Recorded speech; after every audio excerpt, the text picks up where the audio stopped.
If I break the rules, the forest takes me. That's what they said. But no one ever told me what happens when you follow them too perfectly. If I break the rules, the forest takes me. That's what they said. But no one ever told me what happens when you follow them too perfectly. That's how I usually start this story. Because that's the line that stuck with me.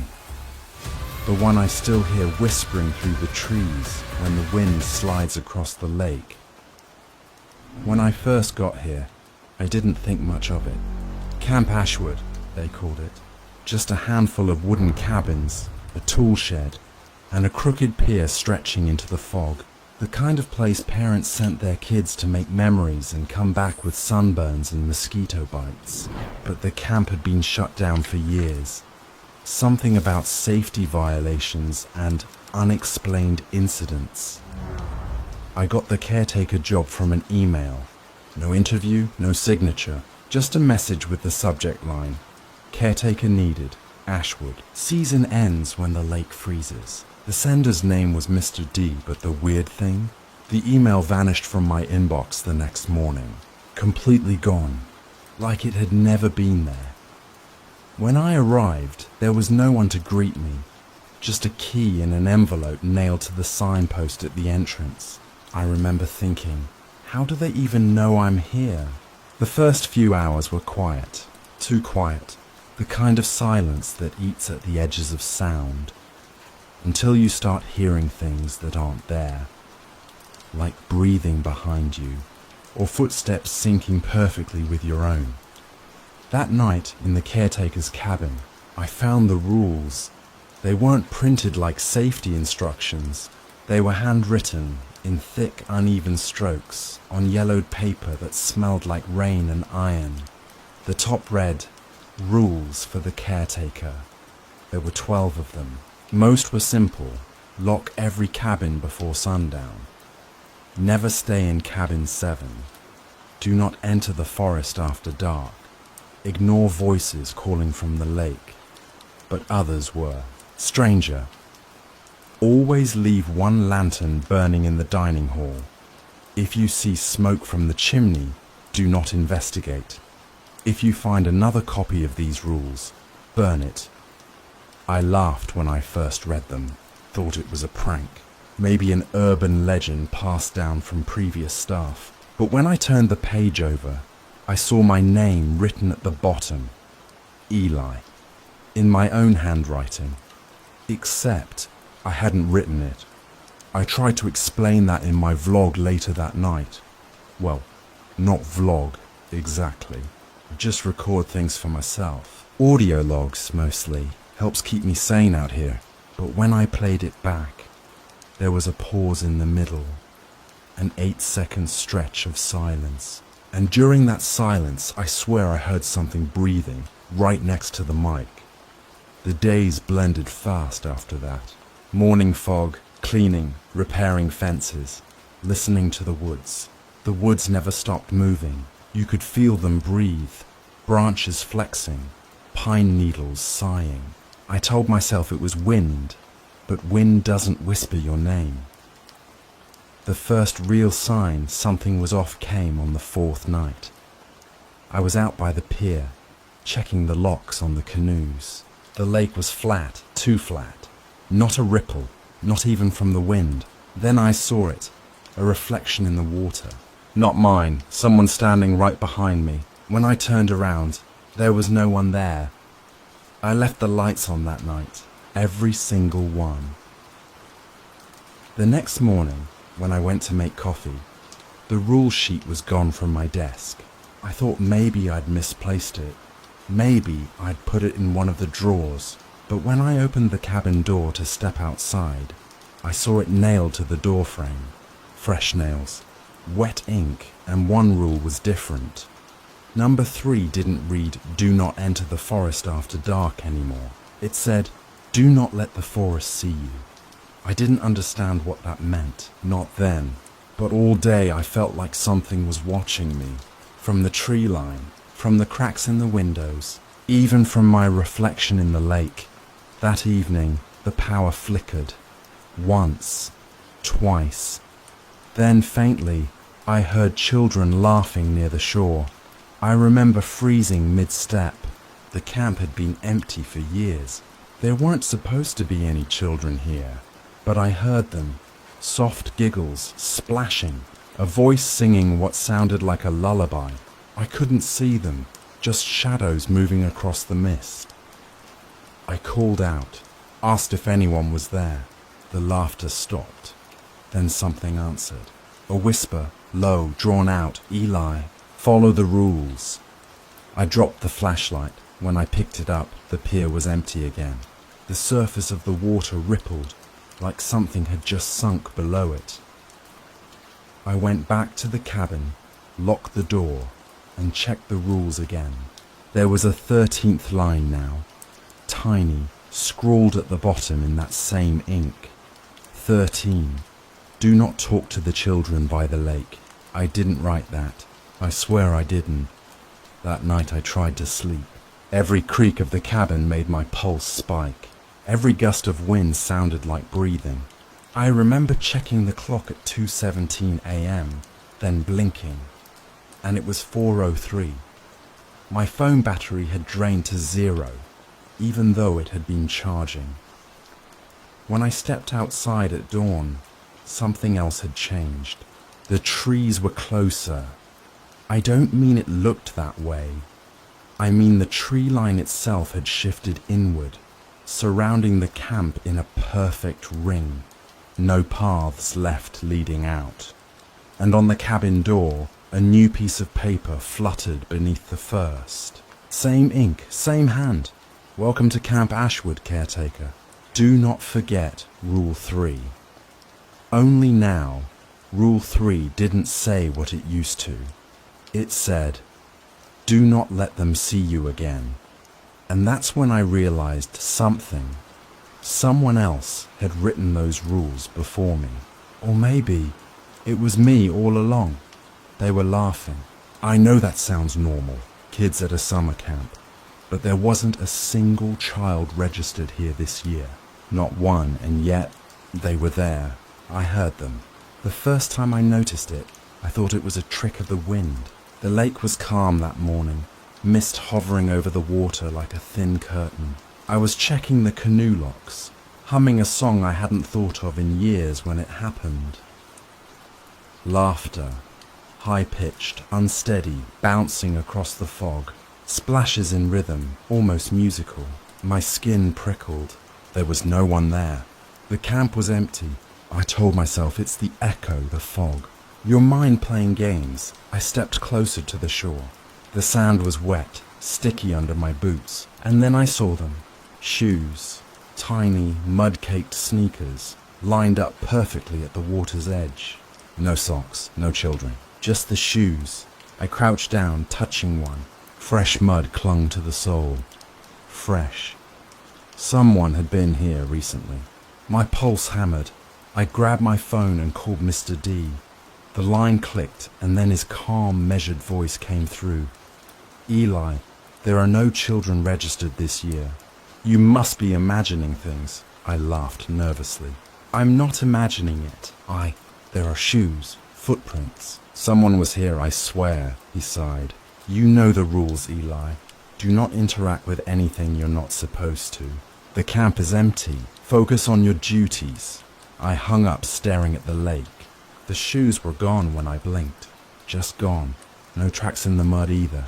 I shook my head, thinking maybe I had dropped the flashlight or misremembered. But the memory of tiny sneakers lined up neatly, facing the water, stayed with me. That afternoon, I went to check the forest perimeter. Every tree seemed closer, more twisted than the day before. Branches scraped the cabin roofs. My boots squished in the mud along the edge of the lake. And again, I heard it. Splashing. Laughter. I froze, every nerve screaming. I thought about the rules. Rule 4. Ignore voices calling from the lake after midnight. But it was daylight, and still. They were there. I crouched behind a tree and watched. The mist swirled, and then I saw them. 2 children, no older than 7 or 8, skipping stones across the lake. They wore faded clothes like decades-old uniforms. Their faces were blurry, almost shifting. One moment it looked like a boy, the next a girl, and then it was someone else entirely. I whispered their names, though I didn't know them, and they turned. They stared at me, perfectly silent. Then, slowly, they began to whisper back, voices like a soft breeze. "Eli, come play." My hands shook. I took a step forward, then stopped. Something about their movement was wrong. Too deliberate, too slow, like marionettes. I spun around, heart pounding, and when I looked back, the children were gone. The ripples on the lake remained, but no laughter. No footprints. That night I recorded it. I pressed my phone against the cabin window, hoping to capture even a shadow. The screen showed nothing, just the reflection of my own pale, sweating face. But in the audio playback, faint giggles, whispering, calling my name. I couldn't sleep. Every creak of the cabin felt like tiny feet running along the walls. Every gust of wind sounded like soft whispers from the lake. And in the corner of my mind I started wondering, had they always been here? The way the forest felt alive, as if watching, it all seemed connected. By morning, I convinced myself it was nothing. My imagination, stress, isolation. But the lake didn't lie. When I went to check, the water's edge was scattered with more shoes. Different ones this time. Sandals, sneakers, a single boot with a broken strap, and fresh footprints leading nowhere. I called Mr. D again. My voice trembled. "They're here. Children. By the lake. I can see their footprints. You have to send someone." "Eli, I told you. No children are here. Stay in the cabins. Follow the rules." He hung up before I could reply. I began to wander the camp, avoiding the lake. But I couldn't escape the feeling that something was behind me, watching me. The mist would part just enough to show a shadow moving between the trees. And then, as I passed the old mess hall, I saw one of the children, standing in the doorway, pale, dripping water from the lake. I froze.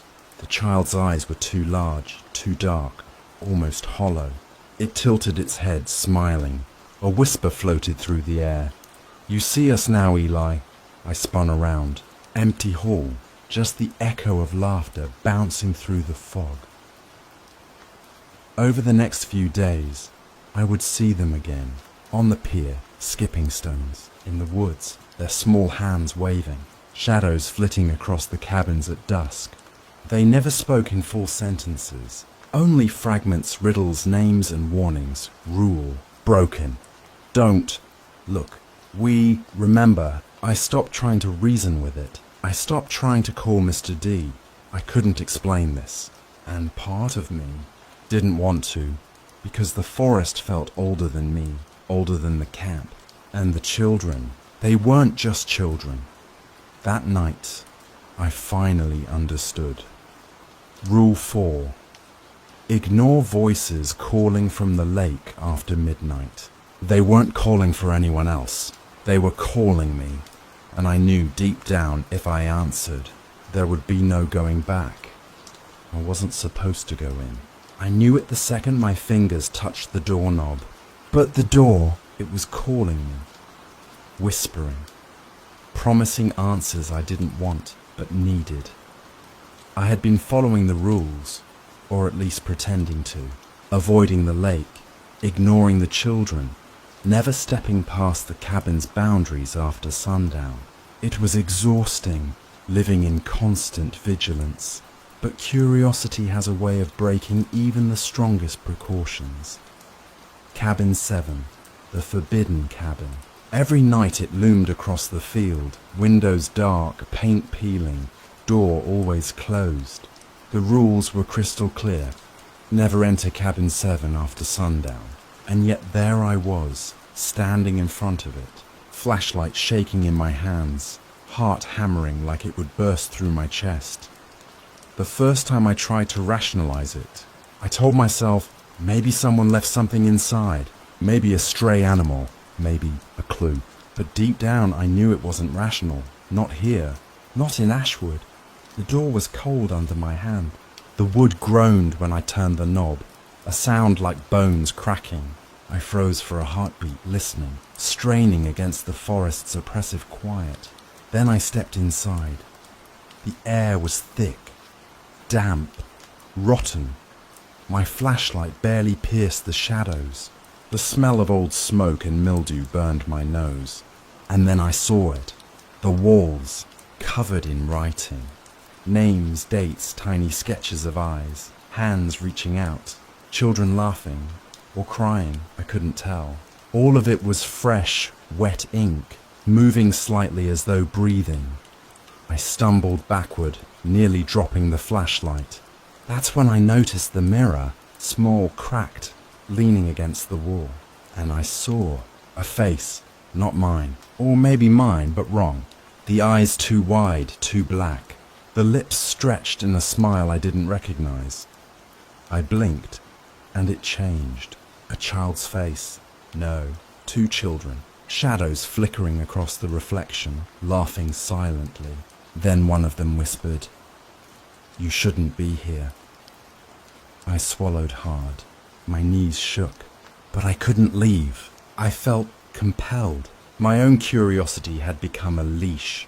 I explored further. Old furniture, beds, chairs, toys scattered haphazardly. Every surface had handprints. Tiny ones, cold ones. And then I heard it. The laughter again, coming from behind me. I turned slowly, empty. Only the wall. Only shadows. But the shadow moved. It slid along the floor, curling around the legs of the furniture, rising toward the ceiling. And I realized it wasn't just a shadow. It was alive, watching, waiting.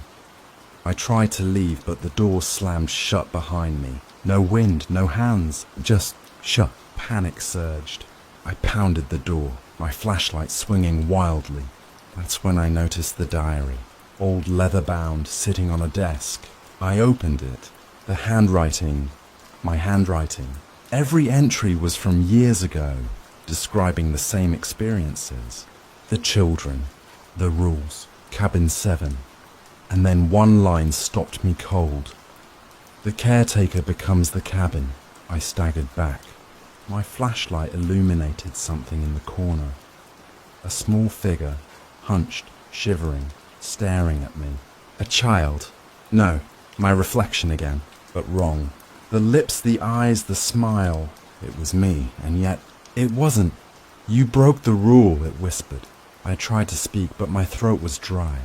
My mind raced. I wanted to explain, to apologize, to say I didn't know. But it didn't matter. They were here, all of them, watching, judging. The cabin seemed to stretch, expand. The walls pulsated slightly, like breathing. The air thickened. I could hear footsteps on the roof above me, scratching. Something, or someone, moving in patterns too precise to be random. I stumbled out into the hallway, and that's when I noticed the windows. Outside, the forest pressed closer. The children, no, the shadows, danced in the moonlight, circling the cabin, calling my name. I swear one touched the glass. A hand, small, cold, leaving a streak of frost. I ran. I don't remember how. I don't remember the mud or the rocks cutting into my palms. I just remember breaking the last rule. I looked back, and that's when I saw them all, lined up at the edge of the tree line, watching, waiting, smiling. I made it back to my cabin, slamming the door behind me. My hands shook so violently I could barely write this. My flashlight fell to the floor, and when I picked it up again, I saw it. The rule sheet. 19 lines now. I hadn't counted them before. Line 14 had appeared, freshly inked. 14. Once you see them, you belong to them. I didn't sleep that night. I couldn't. Every shadow, every creak of the cabin floor, every whisper outside the window reminded me of what I'd done. I'd broken the rule. I'd entered cabin 7, and now the children, or whatever they were, knew I was aware. I started hearing voices in my own head, whispers repeating fragments of my past, memories I didn't remember living, names I didn't know calling out. My reflection in every dark surface shifted, sometimes showing the cabin's walls behind me instead of the room, sometimes showing the lake still and fogged, and that's when I realized the worst part. Cabin 7 wasn't just a room. It was a warning, a mirror, a trap, and I had walked straight into it. Now, every step I take is measured. Every glance over my shoulder counts, because I know they're following, waiting, and I can't tell if they are real or if I'm already part of the rule. All I know is I broke the one rule I wasn't supposed to touch, and from now on, nothing will be the same. I thought leaving Cabin 7 meant I was free, that I could escape the rules. I was wrong. I never left. I just became part of them. The forest presses in closer every day. I wake up to it breathing against the cabin walls, stretching across the clearing, folding the mist like a blanket over the camp. The children, or whatever they are, follow me everywhere. I hear them even when I can't see them. Whispers, giggles, footsteps, splashes on the lake, always at the edge of my vision, vanishing when I look directly. I stop trying to record it. My phone, my camera, whatever I bring, turns black in their presence. Static, distorted audio. Every attempt at proof fails. It's as if the camp itself erases my evidence. But I know what I saw, I know what I heard, and I know that I am trapped. Mr. D doesn't answer anymore. The phone line is dead, though the number still rings.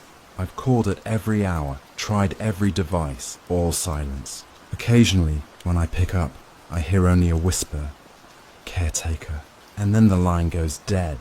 I've tried leaving, walking down the dirt road past the tree line, driving to the highway, but every path loops back to the camp. The forest shifts, like it has memory. Every tree is a marker, every fog a wall. I've started to suspect the children are not simply shadows. They are guides, or jailers, or something worse. I see them more clearly now. Not fully, but fragments. Pale faces hovering at the edge of the lake. Their eyes deep hollows, reflecting the moonlight. Sometimes I see them in the cabin windows at night, staring back at me. Sometimes I swear they're inside the walls, always whispering my name. I tried ignoring them once. That night, the forest came to the cabin itself. Branches wrapped against the roof, scratching. Windows fogged from the inside as though breathing. My reflection in the glass multiplied. Faces, dozens of them, watching. One stepped forward, mimicking my movements perfectly. I realized then the rule wasn't about breaking rules. It was about knowing I could. I keep the rule book close now. Every night I read it aloud, line by line, hoping repetition will make the forest forget me, or at least respect me. But the rules keep changing. New lines appear overnight, always warning, always pointing to me. Rule 15 appeared this morning, scrawled in my handwriting. Caretaker is never alone. Caretaker never leaves. I didn't write that, but somehow I did. The previous caretaker's diary in Cabin 7. It was empty now. No pages, no writing. Only a single line etched into the leather cover. He is the camp now. I stared at it for hours, shaking. The air hummed with voices. The children. Shadows. Something indistinct. Circling outside, calling my name softly, insistently, impossibly. I talk to them sometimes. Whispered confessions, apologies. They do not answer. Not fully. Only fragments. Words like rule, broken, caretaker, stay, you, belong. The word lingers. It is the only truth here. I've stopped sleeping. Time loses meaning. Hours stretch. Days blend. The sun rises and sets behind a wall of fog. Sometimes I see myself in the lake, standing on the pier. But when I look closer, it's not me. It's an older version, eyes hollow, lips stretched in a smile I do not recognize. And in the reflection of the water behind me, the children stand, waiting, watching, smiling. Tonight, I write this from the dining hall. One lantern burns, the rest flicker out of fear, or perhaps respect. I see the shadows shifting in the corners of my eyes, circling. I hear the footsteps, light and careful, pacing outside the windows. I don't know if this is punishment, or reward, or simply nature correcting itself. I can no longer tell the difference between dream and memory, between the forest and the cabin, between the children and myself. Sometimes I hear another caretaker arriving. The path opens, footsteps, keys on the signpost. I stay silent. I can't leave, but I watch. The cycle repeats. The camp needs someone, always someone, and now that someone is me. I whisper to myself, almost as a comfort. Follow the rules. Survive the forest. Listen to the children. But the words twist in my mouth. The rules are no longer lines on paper. They are chains. They are the forest itself. They are me. I sit here, flashlight in hand, writing this because I have to, because the forest is listening, because the shadows are listening, because the children, they never stop watching. When someone arrives, soon, inevitably, they will find the same rules nailed to the door, waiting for them. And maybe, just maybe, they will ignore the warning the way I did. And then they will become the caretaker, and I will still be here, still watching, still whispering, still waiting, because I am Ashwood now, because the rules are older than the camp, and the caretaker never leaves.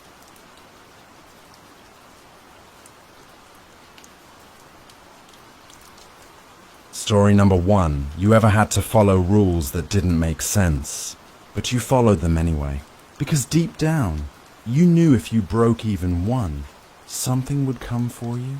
I broke rule number 3 last week, and now, the thing in room 9 won't stop whispering my name. You ever work a job so quiet that you start hearing your own heartbeat in the walls? That's what the night shift at Blackridge Lodge feels like.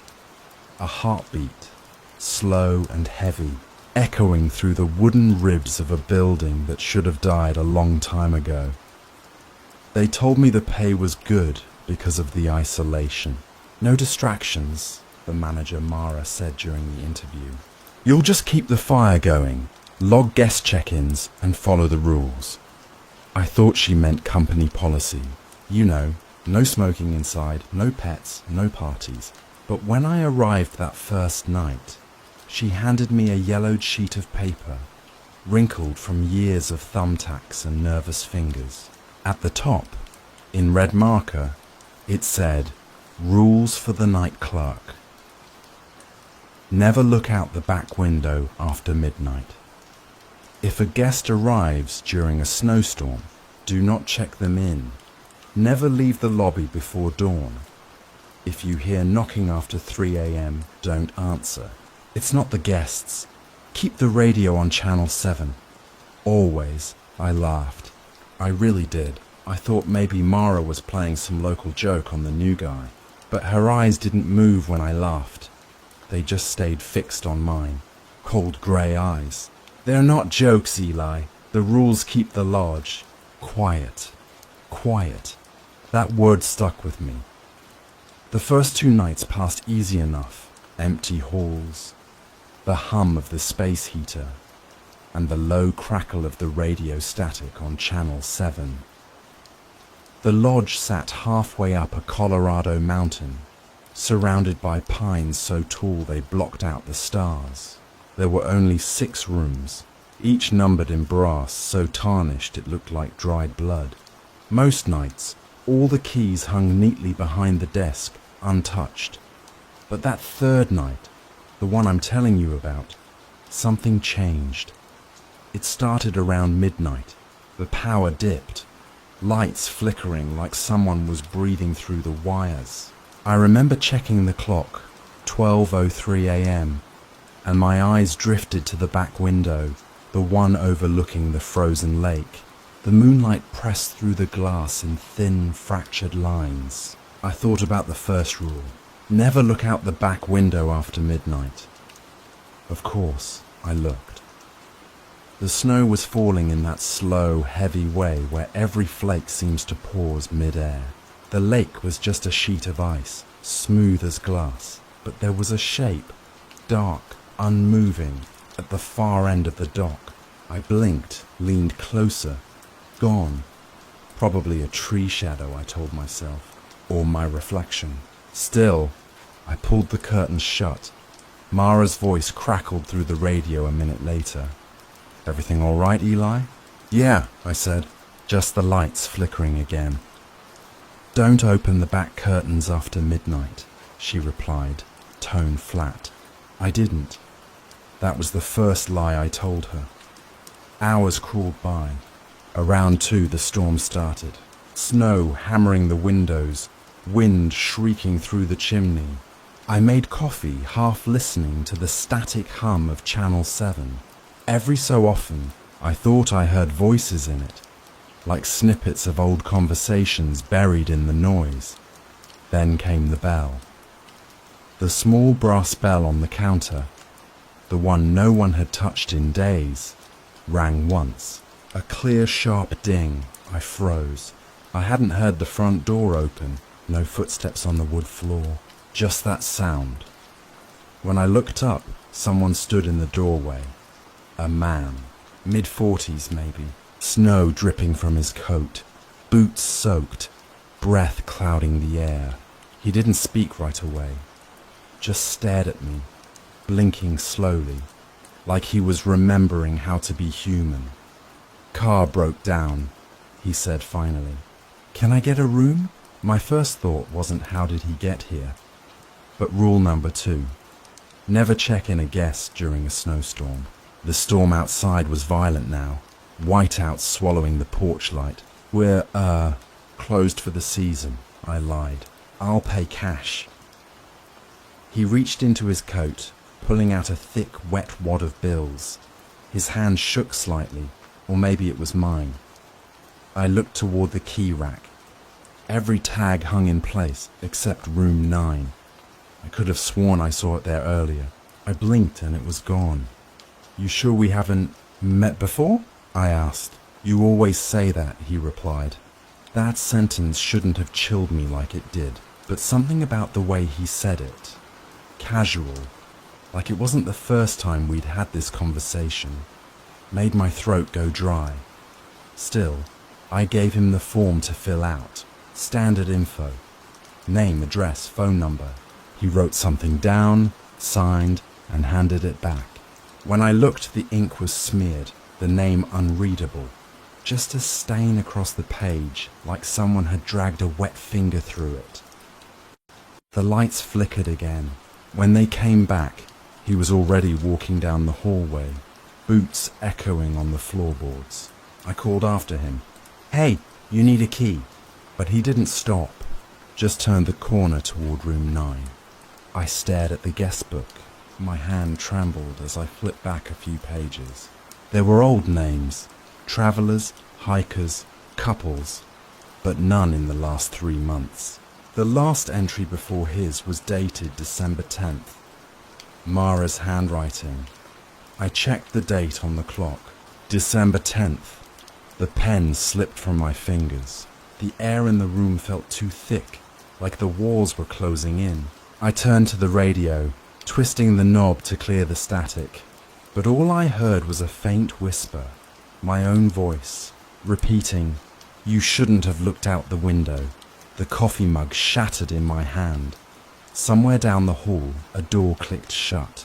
Room 9, I waited for Mara to radio again, for anyone to break the silence. But the only thing that answered was the wind pressing against the glass, and under it, something else. A soft, deliberate knock, 3 times.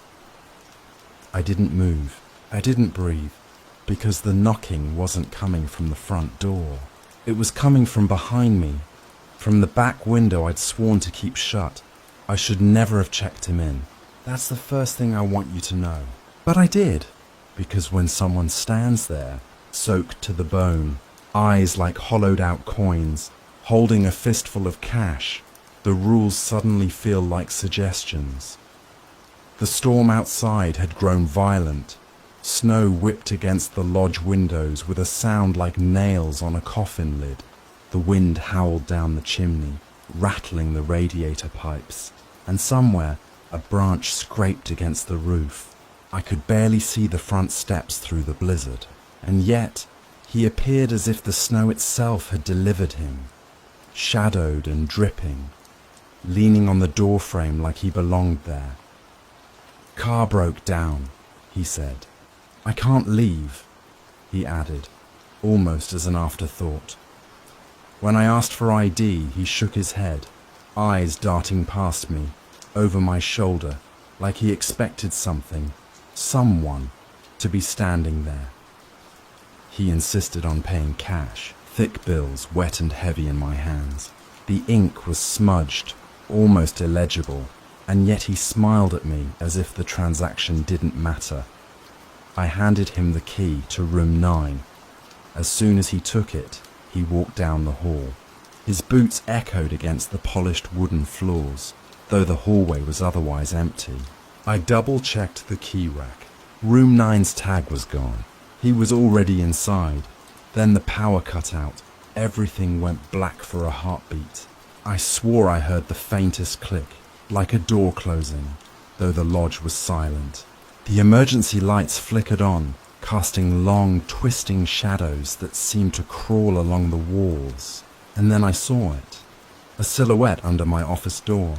The hallway was empty, but that shadow, it wasn't mine. "Eli?" Mara's voice crackled through the radio. "Yeah, everything's fine," I lied, forcing calm into my voice. The lie tasted metallic in my mouth. I could feel it sticking there. I turned back toward room 9. The air smelled wrong, like burnt coffee and wet wool, but sour underneath. The door was closed, but faint scratches ran across the wood, shallow, almost deliberate. I swear I heard a whisper, something soft, crawling through the vents. "You should have followed the rules." I froze, my hands gripping the counter, knuckles white. I told myself it was the wind, maybe a rat in the walls, or maybe my imagination playing tricks. But the shadow didn't move, and the whisper came again, clearer this time. I could feel the vibration through the air vents, crawling across my skin. "You should have followed the rules." The guest, or whatever he was, didn't seem to notice me. Or maybe he did, but he didn't care. I tried to remember what he looked like. At first I thought he was tall, broad-shouldered, dark coat, but in my mind his figure shifted, sometimes shorter, thinner, like he was melting into the hallway. His face, I could never hold on to it. Some nights it was lined, tired, other nights smooth, featureless, almost porcelain. His eyes remained the same, hollow coins, always watching. I poured a cup of coffee, tried to convince myself the steam would anchor me to reality. But when I looked at the counter clock, it had moved backward. 5 minutes. 10. I pinched myself. Nothing. Time itself seemed to hiccup, skipping, twisting. My memory of the day was fuzzy. Had the guest really arrived 5 minutes ago? Or had it been hours? A loud thump came from room 9. Not a footstep, something heavier. I swallowed, trying to steady my breath. Another thump, then scratching, and then silence. I went to the door. Slowly, just my hand on the handle, cold metal biting my palm. I listened, no breathing, no moving, nothing. I wanted to turn around, call Mara, explain everything. But when I reached for the radio, the static changed. The whispers returned, now overlapping with something else. Laughter. Soft, dry, almost like a record skipping. "Eli, Eli." My stomach dropped. That was my own voice calling me. Not through the radio, but somewhere inside my head. My pulse raced. I tried to step back, but the floor seemed to tilt beneath me. Room 9 loomed ahead, the door dark, the scratches deeper now. Then came a sound that I can't explain. like metal dragged across tile. The lodge was old, the floors creaking, but this was different. It was deliberate, rhythmic, methodical, and it was coming toward the lobby. I turned sharply. Empty hallway. My eyes followed the path of his boots. Nothing. I told myself again, it's a guest. Just a guest. He's real. But the truth kept slipping away. Something was wrong. I could feel it in my chest, like a tight coil squeezing my lungs. My memory of the accident, a car crash years ago, the one I'd buried deep in the Rockies, it resurfaced in jagged flashes. The smell of snow, the crunch of metal, the scream of someone who couldn't survive. And now, the lodge, the guest, the shadows, all of it twisting together, teasing me, punishing me. The clock struck 3. Rule number 4. If you hear knocking after 3 a.m., don't answer. A soft knock echoed from the vent near room 9. Not the door, the vent. The metal grill rattled. Then the whisper again. You should have followed the rules. I pressed my back against the counter, knees weak. The storm outside was a roar in my ears, the radio static crawling over everything, the lights flickering like a heartbeat. I wanted to run. I wanted to leave the lodge.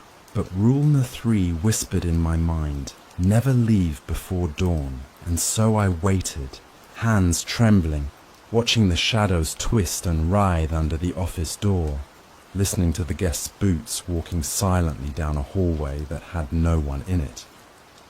By the time dawn would come, if it came, I wasn't sure what would still be real. The lodge felt wrong. I can't explain it any other way. By the time I tried to radio Mara, the static swallowed her voice completely. My words bounced back at me from the receiver, distorted, warped, like I was talking to someone who wasn't there. Mara, are you... Hello? Nothing. I leaned against the counter, chest heaving. The hallway stretched endlessly ahead, each room door looming like a dark eye staring back at me. Room 9's door remained closed, silent now, but I could feel it. A presence, a weight pressing from the other side. My head spun, remembering the whispers through the vents, the shifting shadows, and the thought clawed at me. I shouldn't have checked him in. I tried the lodge's main phone. Dead. The storm outside had cut all lines. Maybe the snowstorm was to blame, or maybe I didn't want to finish that thought. It was then I noticed the footprints in the snow outside, visible through the frosted glass of the lobby doors. Boots, large, dragging slightly, leading away from the porch into the drifts. But they didn't return. I could see them vanish into the white nothing, as if swallowed by the storm itself. I swallowed hard. Room 9, the footprints, Mara, the guest, all of it tangled together. I couldn't tell which was real, which belonged to the lodge, which belonged to me. Desperate, I approached room 9. The door handle was ice cold under my palm. I twisted it slowly. The room was empty. No man, no bed disturbance. Just the faint smell of wet wool and something else. Something old, metallic, almost like rusted blood. I stumbled back, bumping into the wall. The radio crackled again. This time there was a voice, but it wasn't Mara's. Eli. My blood ran cold. It was me, my voice, repeating words I didn't remember saying. And somewhere beneath it, faint laughter, like someone recording the echo of my mistakes and playing it back. I tried to steady myself. The lodge's generator hummed weakly. Lights flickered, then went out completely. Total darkness. My flashlight barely cut a path down the hall. I realized my memory of the past hour was fragmented. Disjointed flashes of the guest entering, leaving, reappearing. Sometimes he seemed to tower over me, sometimes shrink to nothing. My mind was twisting him like clay, molding the threat and fear into shapes I could almost comprehend. I went to the office to check the security monitors. The feed from room 9 made my stomach turn. I froze. The screen showed Mara sitting on the bed, smiling at me. But the timestamp said it was December 10th. My stomach lurched. The real date on the counterclock was also December 10th. No, that couldn't be. I flipped through the old guest book to see her handwriting. There it was, neat and precise. The last entry, Mara, room 9, December 10th. And beneath that, my own handwriting, wet and smeared, signing in a guest I didn't remember. The man, room 9. I pinched my face. My reflection in the monitor warped. Eyes wide, shadows under my cheekbones. Did I imagine him? Had I really let a stranger in? Or was he a projection of something I couldn't face? The guilt of the accident, buried deep in the Rockies years ago, clawed its way back. Faces, metal, snow. Someone screaming. Someone I failed. I stumbled back to the hallway. Room 9's door clicked, closed. I was alone. And yet, I wasn't. Footsteps, soft and deliberate, echoed along the floorboards. Not my own, and not the guest's boots, which now seemed to vanish entirely from memory. Shadows moved in impossible ways, a door ajar here, then closed there. I reached for the radio again, channel 7. Silence, except for a whisper crawling over the static. You shouldn't have left the lobby. I pressed my back against the wall, trying to remember the rules. Rule number 3, never leave before dawn. But the hallway stretched endlessly ahead. I felt drawn forward, compelled, even though every instinct screamed to run the opposite direction. Then I noticed the office door, locked. But the key to room 9 sat on the counter in front of me. I didn't remember putting it there. I reached out, trembling. My fingers grazed the cold metal. A voice, soft and coaxing, whispered through the vents. Come closer, Eli. It's time to remember. Remember what? I wanted to scream. I wanted Mara. I wanted the storm to take the lodge and leave me alone.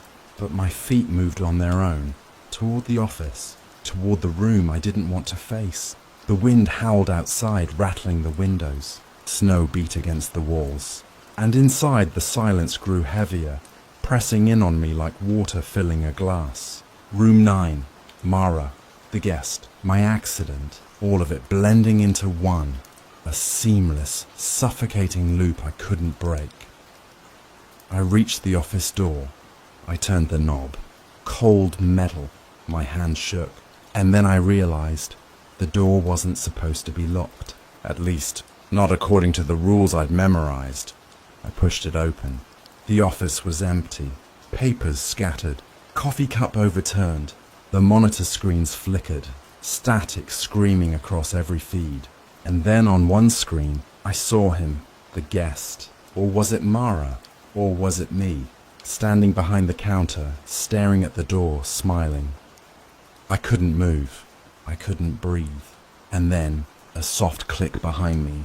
Room 9. The door shut, and I knew. When I turned back, whatever awaited me inside that room would decide if the lodge had been a refuge or a prison all along. I shouldn't be here. That's the first thing I need you to understand. Every instinct screamed at me to run, to leave the lodge forever, to never set foot on this mountain again. But the rules held me. They whispered in my mind like Mara herself, even though she was gone. Or was she? I stood behind the counter, staring at the hallway where room 9 sat closed and silent. The snowstorm had quieted outside, but inside, the lodge felt alive in a way that was wrong.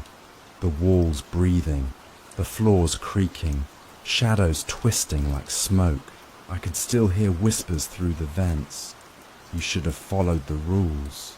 I traced my fingers over the yellowed sheet pinned behind the counter, the rules that had been my guide, my lifeline, my prison. Never look out the back window after midnight. If a guest arrives during a snowstorm, do not check them in. Never leave the lobby before dawn. If you hear knocking after 3 a.m., don't answer. Keep the radio on channel 7. Always. I had broken them all. Every single one. Every lie.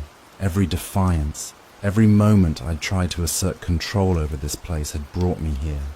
The guest. Room 9. Mara. Myself. They blurred together until I couldn't tell who was real and who was a memory, a hallucination, or a ghost conjured by my guilt. I turned toward the monitor feeds, static, but one camera flickered. Room 9. And there he was, or maybe it was me, or Mara, impossible to tell. A figure stood there, silent, motionless, staring at the counter. The timestamp read December 10th. My pulse raced.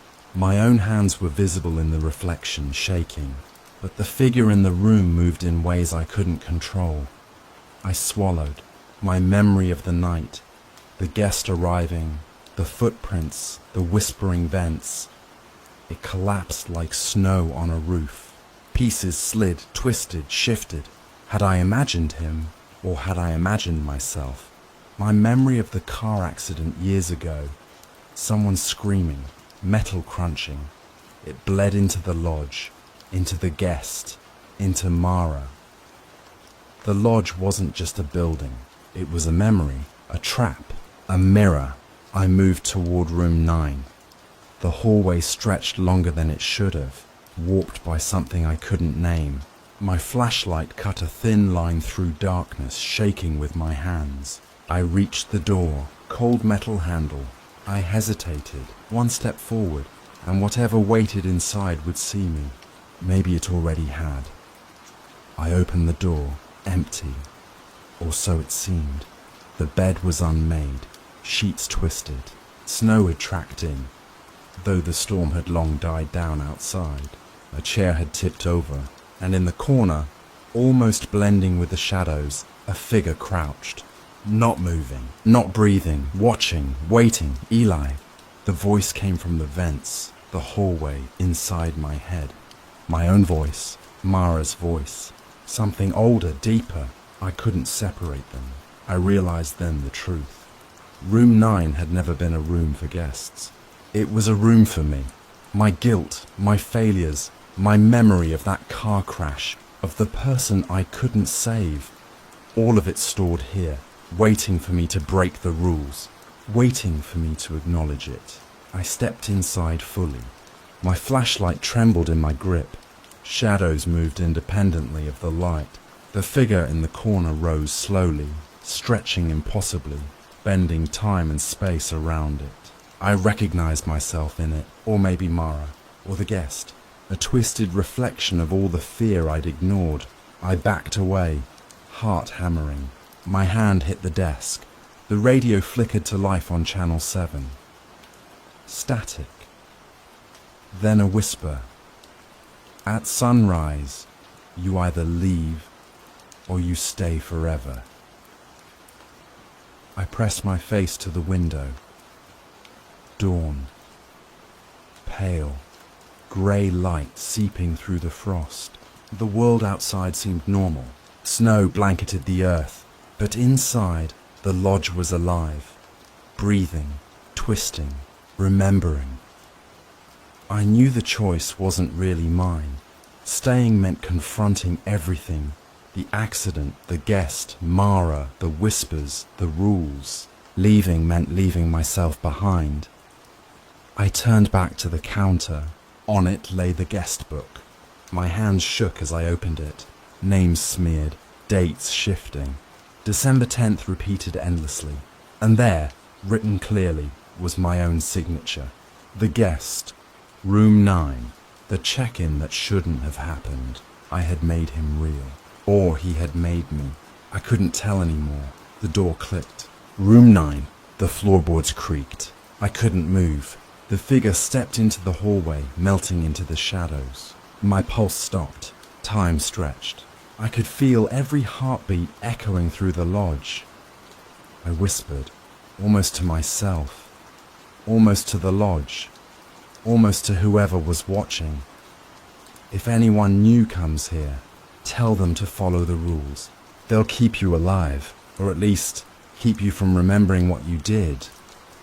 Static swallowed my voice. The monitor feeds froze, the lobby empty. The hallway stretched endlessly. The lodge had decided, and I realized the final rule had always been unspoken. Rule number 6. Remember the rules, or you never leave. I sank into the chair behind the counter. Dawn broke outside. Pale light creeping over the snow. My mind frayed. Shadows danced where the walls should have been solid. And somewhere, deep in the vents, the whisper returned one last time. You broke the rules. Now you stay. I closed my eyes, trying to remember the world outside the lodge. The one where I was alive, where I had a choice. But it was gone. Lost to the mountain, the storm and the rules I had broken, the lodge waited. And I waited with IT.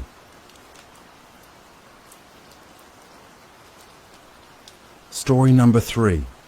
There's a reason no one lasts more than 3 nights here.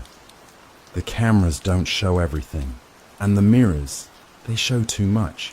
I thought the rules were just for paranoia. But rule number 7, that one wasn't a warning, it was a countdown. The first thing I noticed wasn't the silence. It was the smell, like bleach trying to hide something older, something rotten. The second thing was the list of rules nailed to the wall behind the counter, written in someone else's handwriting. That's how my first night at the Red Mesa Motel began. 20 miles from the nearest gas station, surrounded by desert flat as a dead heartbeat. Mr. Dale, the manager, barely looked at me when I walked in. He had that sun-bleached skin that comes from living too long in the same heat. His eyes didn't blink much either, just watched. He slid a clipboard across the counter, told me to sign, then turned away to unlock a small metal box under the desk. No welcome speech, no small talk, just keys jingling and the low hum of the vending machine in the corner.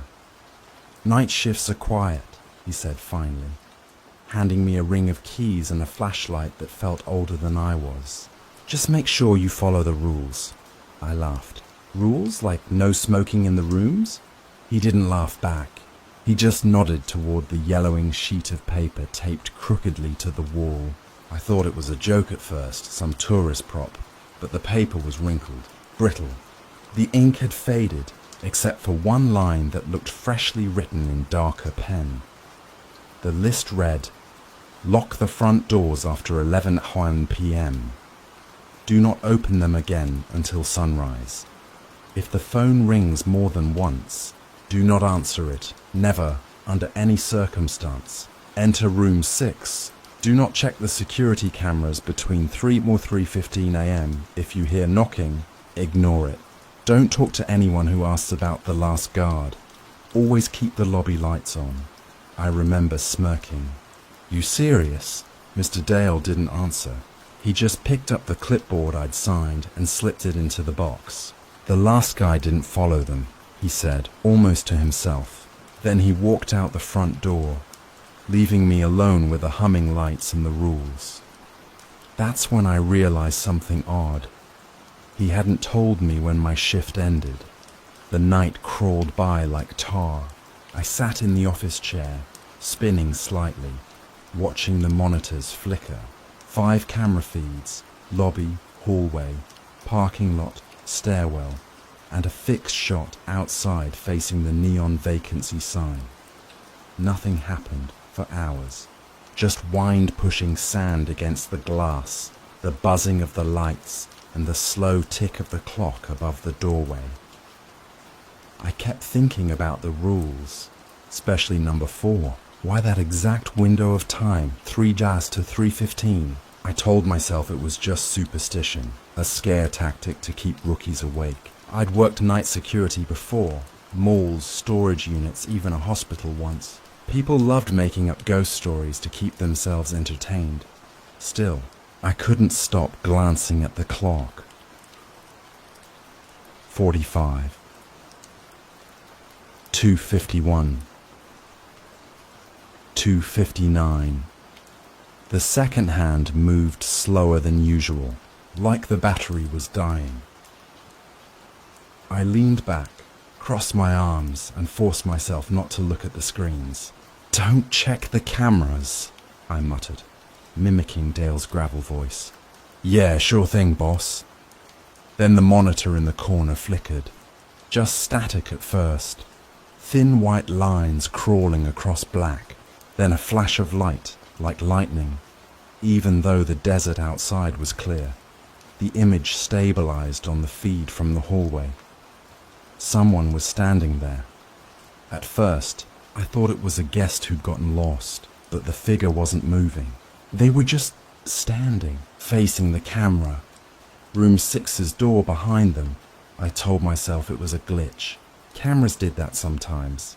Freeze frames, weird reflections. But when I leaned closer, the person's head tilted, just a little, like they knew I was watching. I blinked, and the screen went dark again. 1:09. My hands were sweating. I wiped them on my uniform pants and laughed out loud. Old system, that's all it is. But even I didn't believe that, because when I looked up again, every monitor was flickering now, each one showing the same still frame. The hallway, room 6, the figure. Then, one by one, the feeds began turning off. Parking lot, black. Lobby, black. Stairwell, black, until only one remained, the outside camera.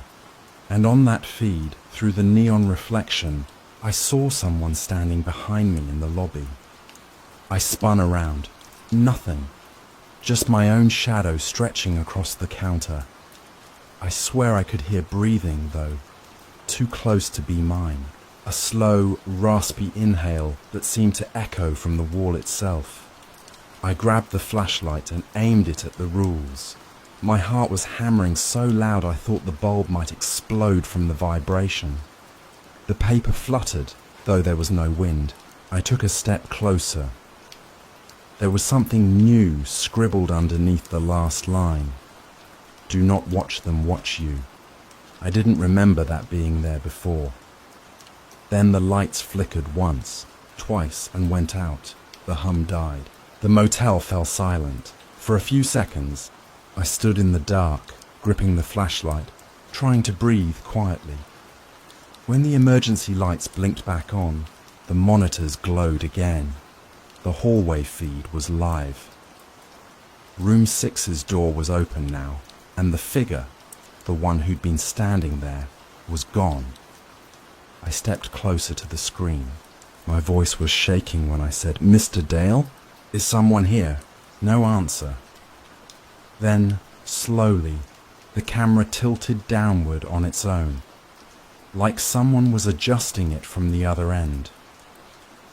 The view shifted until it showed the floor.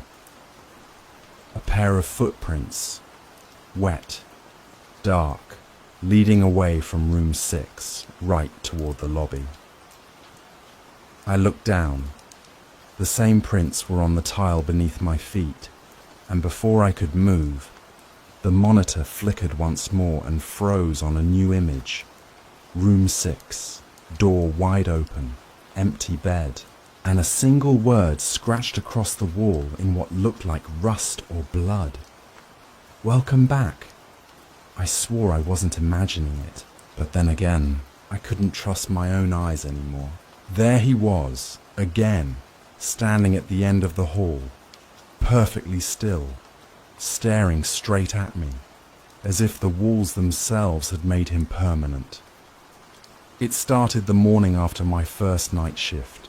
The desert sun was blinding through the grimy windows, painting the lobby in streaks of orange and dust. I hadn't slept much, couldn't sleep really.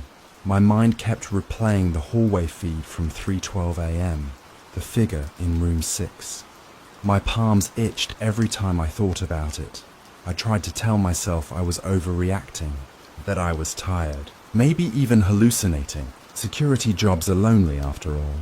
But then I saw him again. I was walking the narrow hallway past rooms 4 and 5, clipboard in hand, checking the doors for locks, when movement caught my eye. A man, Tall, broad-shouldered, dressed in dark clothes that didn't quite fit the lighting, stood perfectly still outside room 6. Not moving, not breathing, I swear, just waiting. I blinked. He didn't vanish. I shuffled closer. "Excuse me?" I called out, trying to keep my voice steady. No response. I spun around and ran back to the office. My heart thumped in my throat. Sweat prickled at the back of my neck. My voice wasn't even shaking, I told myself, but I wasn't looking at him again. Not really. I pulled out the guest log. Page after page of names and dates. Room 6 was blank. No guest had checked in for months. My stomach twisted. I left the office and found Dale in the back office, shuffling papers like he hadn't heard me enter. "Dale," I said, trying to keep calm. "There's someone. Room 6. He looked up slowly, eyes like burned out sockets. "You looked at the cameras, didn't you?" His voice wasn't angry, just cold, like ice forming over an empty well. I mean, I might have glanced. He stood. "Don't do it again. You'll see things you can't unsee." I swallowed hard. His warning didn't reassure me. If anything, it made my stomach churn. By the second night, things started. Slipping footsteps echoed in halls where I knew no one walked. Knocking came from behind walls, low and persistent, rhythmic. Static hummed on the monitors. Tiny voices whispering my name, or maybe just the hiss of the equipment. Every blind spot, every corner beyond the camera's eye seemed alive. I told myself it wasn't fear. Not real fear. I was just cautious, observant, that's all. But even I caught myself glancing over my shoulder, listening. And then there was Ms. Harlow. She appeared in the lobby like a ghost. Quiet, moving with a grace that made the dust stir but never settle. She cleaned rooms, yes, but there were doors she never opened. She refused certain rooms outright, muttering under her breath. "Some places you don't touch." When I asked her why, she just smiled, half polite, half sad, and shook her head. "Rules," she whispered. "Everyone has rules." I didn't push further. She was part of the motel's rhythm, part of its silence. And yet, I couldn't shake the feeling she knew something I didn't. It was then that I noticed the recordings. I had started reviewing the feeds, cautiously, after 3 a.m., but what I saw shook me to my core. There I was, on the hallway camera, speaking to the man from room 6. Leaning close, talking softly, gesturing, laughing, smiling, only. I didn't remember doing any of it, not a shred. I paused the tape, rewound, watched it again. My own hands trembled. The man didn't move his lips, didn't blink, didn't even seem human. But I talked to him like he was old company. I hadn't slept yet. I hadn't taken anything. No caffeine, no painkillers, nothing. And yet, this had happened. Or had it? Maybe I was lying to myself. Maybe I wanted to forget. The next morning, I couldn't find Miss Harlow. Her cart was gone. Her uniform hung neatly on the hook. I searched every floor, every corner. Nothing. I went to the back office, and there they were. Her keys, placed neatly, almost ceremoniously, beside the rules sheet on the counter. I froze. My hands hovered above them, unsure whether to touch them. The rules, the keys, Miss Harlow, everything was wrong. Then I noticed the faint smudge of dirt on the floor, leading from the lobby toward the stairwell. Not footprints, more like impressions, as if someone had floated along the tiles. I didn't follow them, not yet. Instead, I sat in the office, staring at the monitors, trying not to blink, trying not to listen to the knocking behind the walls, trying not to hear the whispers crawling through the static. Time slipped. Minutes, hours? I couldn't tell. I'd started forgetting things, little things, names, the number of rooms, the way the hallway smelled at night. But one thing remained clear. The figure from room 6 wasn't done with me. And Ms. Harlow, she had vanished. The keys beside the rules weren't a warning. Not exactly. They were an invitation, and I knew, deep down, that I was going to take it. It's impossible to leave. Every time I think I'm out, the desert folds back on itself. Like the horizon swallowed me whole. The motel, it's never just a motel, and I think I've been part of it longer than I realize. After Ms. Harlow disappeared, the motel didn't feel the same. It never would. Every shadow seemed heavier, the fluorescent lights buzzing with intention. The air smelled stale, mixed with dust and bleach and maybe something older, something metallic beneath it. My shifts stretched in ways that made the clock irrelevant. Minutes became hours, hours became days. I couldn't tell anymore. I tried to leave. One afternoon, I drove the old security truck down the desert road, past the cracked highway signs and sun-bleached rocks. I thought freedom was a few miles away. I thought I could be done with the place. It didn't work. The road bent, twisted, and curved in ways that made no sense. I ended up at the same cracked asphalt entrance of the Red Mesa Motel. Same peeling paint, same flickering neon, same humming lobby. I stepped out of the truck, hands shaking, swearing I'd only gone a mile or two. But the desert had changed nothing. Inside, the lobby was quiet. Too quiet. The monitors flickered back to life automatically. All the feeds, lobby, hallways, parking lot, stairwell, showed nothing at first. Then, the hallway camera, room 6. Someone or something was there, and it wasn't human, or at least not entirely. It looked like the man I'd seen before, but distorted. Limbs stretched unnaturally, shadows moving beneath him as if he belonged to the darkness itself. I looked away. I shouldn't have, because then the feed changed. My own face appeared on the monitor, talking, moving, smiling. I had no memory of it. My own voice, my own gestures, recorded in a time I didn't exist in, or at least didn't remember existing in. I spun around, expecting to see someone behind me. Nothing. I couldn't leave. Not physically, not mentally. The motel had become a loop, a trap, a machine that ate memory and spat confusion. And then there was the door to room 6. It was open, wide now. I didn't remember unlocking it. I didn't remember approaching it. And yet my hands were on the doorknob. My reflection in the window of the hall showed me hesitating, trembling. I took a step inside. Nothing. The room was empty, except for the mirror on the far wall. And in it, I didn't see myself. I saw someone else, someone older, someone hollow-eyed, tired, someone who had been stuck here for years, maybe decades, or maybe it was me. The air smelled of iron and dust. I noticed the faint outline of a bed, rumpled, as if someone had just left it. No footprints, no movement, just the lingering feeling of being watched. Mr. Dale's voice echoed behind me, though I hadn't seen him enter. "You broke the rules, Evan." I turned. Empty hallway, but the voice persisted, layered over the hum of the lights. "You don't even know which rule yet, but you will." The monitors flickered again. Every camera feed now showed me. From different angles, at different times, in different positions, I couldn't tell which was real. I couldn't tell if I was watching myself, or if the motel was replaying some history I'd never lived.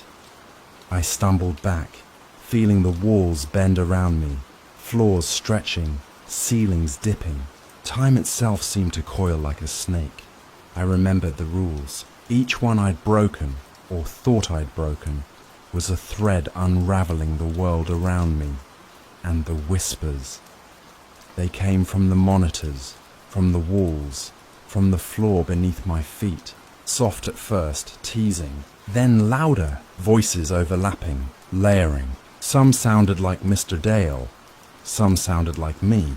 Don't leave. You belong. You watched them. They watched you. Room 6 never empties. My mind fractured. I couldn't remember if I had been asleep. I couldn't tell if I had been here for nights or years. The desert outside could have been a dream. Or the motel could be a dream of the desert. I fell to my knees, clutching the edge of the counter. My flashlight rolled to the floor, casting a long beam across the lobby. And there, at the end of the hallway, the figure from room 6.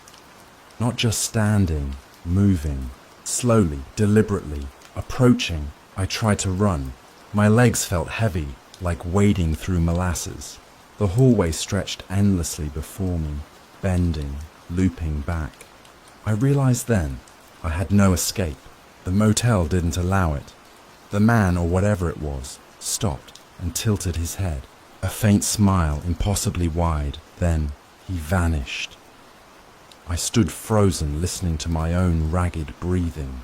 Every rule I had broken, every glance at the cameras, every curiosity, it had led me here. And in that instant, I understood something horrifying. I was no longer just a guard. I was part of the motel now, part of the system, and there was no ending to this shift. I don't know how long I stood there. Minutes, hours? I lost track. But when the monitors blinked back on, the camera feed showed something I hadn't expected. Me, sitting at the security desk, watching, waiting, talking to the figure from room 6. And I remembered nothing, because I never remember. Not fully. The shift never ends. And somewhere, behind a wall in the empty corridor, I could hear a faint, familiar laughter, Miss Harlowe's keys clinking, though I still had no idea where she went. I took a deep breath, and in the darkness, I knew the final rule was coming. I shouldn't have opened it. I shouldn't have looked. But rule number 7 doesn't warn you. It waits. And by the time I realized what it meant, it was too late. The hallway stretched before me, impossibly long, bathed in the flickering glow of emergency lights. I could feel the motel itself pulsing, almost breathing. Every wall vibrating with a hum that settled deep in my chest. Room 6 loomed at the end, silent and still. Yet I knew it wasn't empty. I gripped the doorknob with sweaty hands, the metal cold and unyielding. My flashlight trembled in my grip, casting shadows that danced along the peeling wallpaper. I could hear whispers, faint but clear, weaving through the static of the monitors I had abandoned long ago. Open it. See. I hesitated. My instincts screamed at me to stop, to turn away and run, but running was meaningless. The motel had already trapped me. Every exit, every road, every moment outside had led back here. I twisted the knob. The door swung open slowly, a sound like a sigh escaping the room. Inside was a mirror, floor to ceiling, clean and polished, though the room around it was dusty and worn. My first thought, finally a reflection. Maybe I'd see myself as I truly was, but I didn't. Instead, I saw him, the man from room 6, standing behind the reflection of my own body, hollow eyes, elongated features, limbs stretching unnaturally, as if the darkness had shaped him from the shadows themselves. I spun around. Empty room. No one there. I turned back to the mirror. His grin widened. Impossibly wide. And then I realized it wasn't him at all. It was me. Not me in the flesh. Not Evan the night guard, but a version of me stretched and twisted. A ghostly echo that had been trapped here long before I arrived. A recording, a loop. Every glance I'd ever taken at the hallway cameras, every broken rule, all of it had been feeding this. Welcome back, a voice whispered. I whipped around. Empty room, empty hallway, the lobby beyond dark and silent. Only the faint hum of the lights remained. Who's there? I stammered, voice cracking. The mirror shimmered. My reflection moved independently. It raised a hand, pointed directly at me. I stepped back. My legs felt like lead. I understood then. I wasn't watching the events unfold. I was the event. Every guard who came before me, every broken rule, every hallucination. They were echoes of me. And now I was part of the chain, repeating, observing, trapped. I glanced at the monitors on the wall. They flickered, showing feeds of room 6 from angles I had never seen before. There I was, talking, laughing, opening the door, watching. Everything I had done was already recorded, yet I remembered none of it. My own voice from the past, or the future, cracked through the speakers. I fell to my knees. My hands scrabbled at the counter, at the rules sheet, at nothing. Rule number 7, always keep the lobby lights on. I hadn't realized it yet, but the rule wasn't about lights.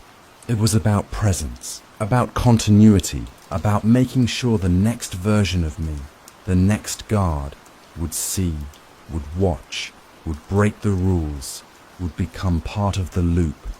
And I had failed. I felt movement behind me, not human, not fully, something crawling along the floor, behind the walls, just beyond the blind spots of the cameras. The whispering voices crescendoed, overlapping, merging into a sound I couldn't pass. I looked at the mirror again. My reflection smiled. It mimicked my every panic, my every twitch, my every thought, even the ones I hadn't realized I'd had yet.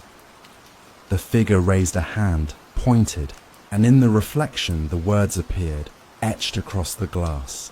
You are the guest. Room 6 never empties, I shouted, I screamed. My own voice came back from the monitors, distorted, layered with all the guards before me.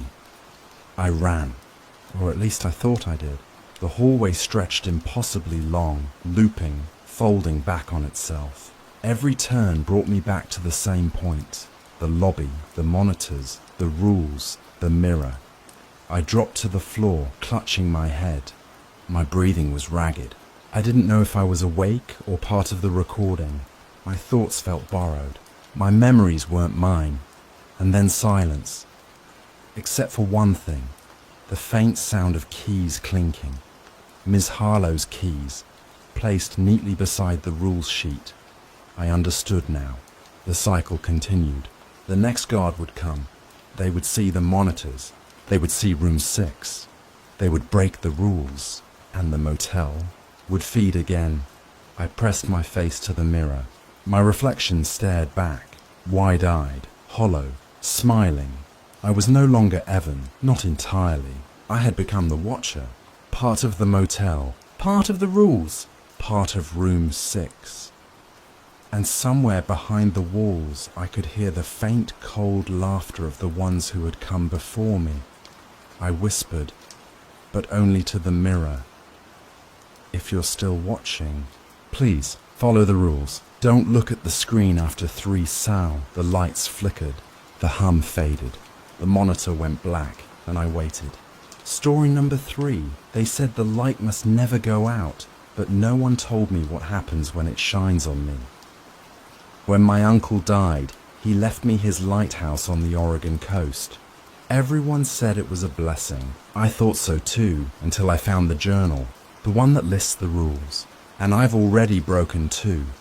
They say a lighthouse keeps people safe.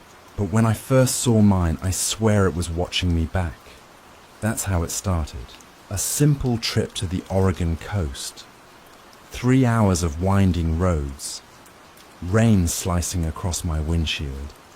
And a letter on the passenger seat, with my name scrawled in my uncle's trembling handwriting.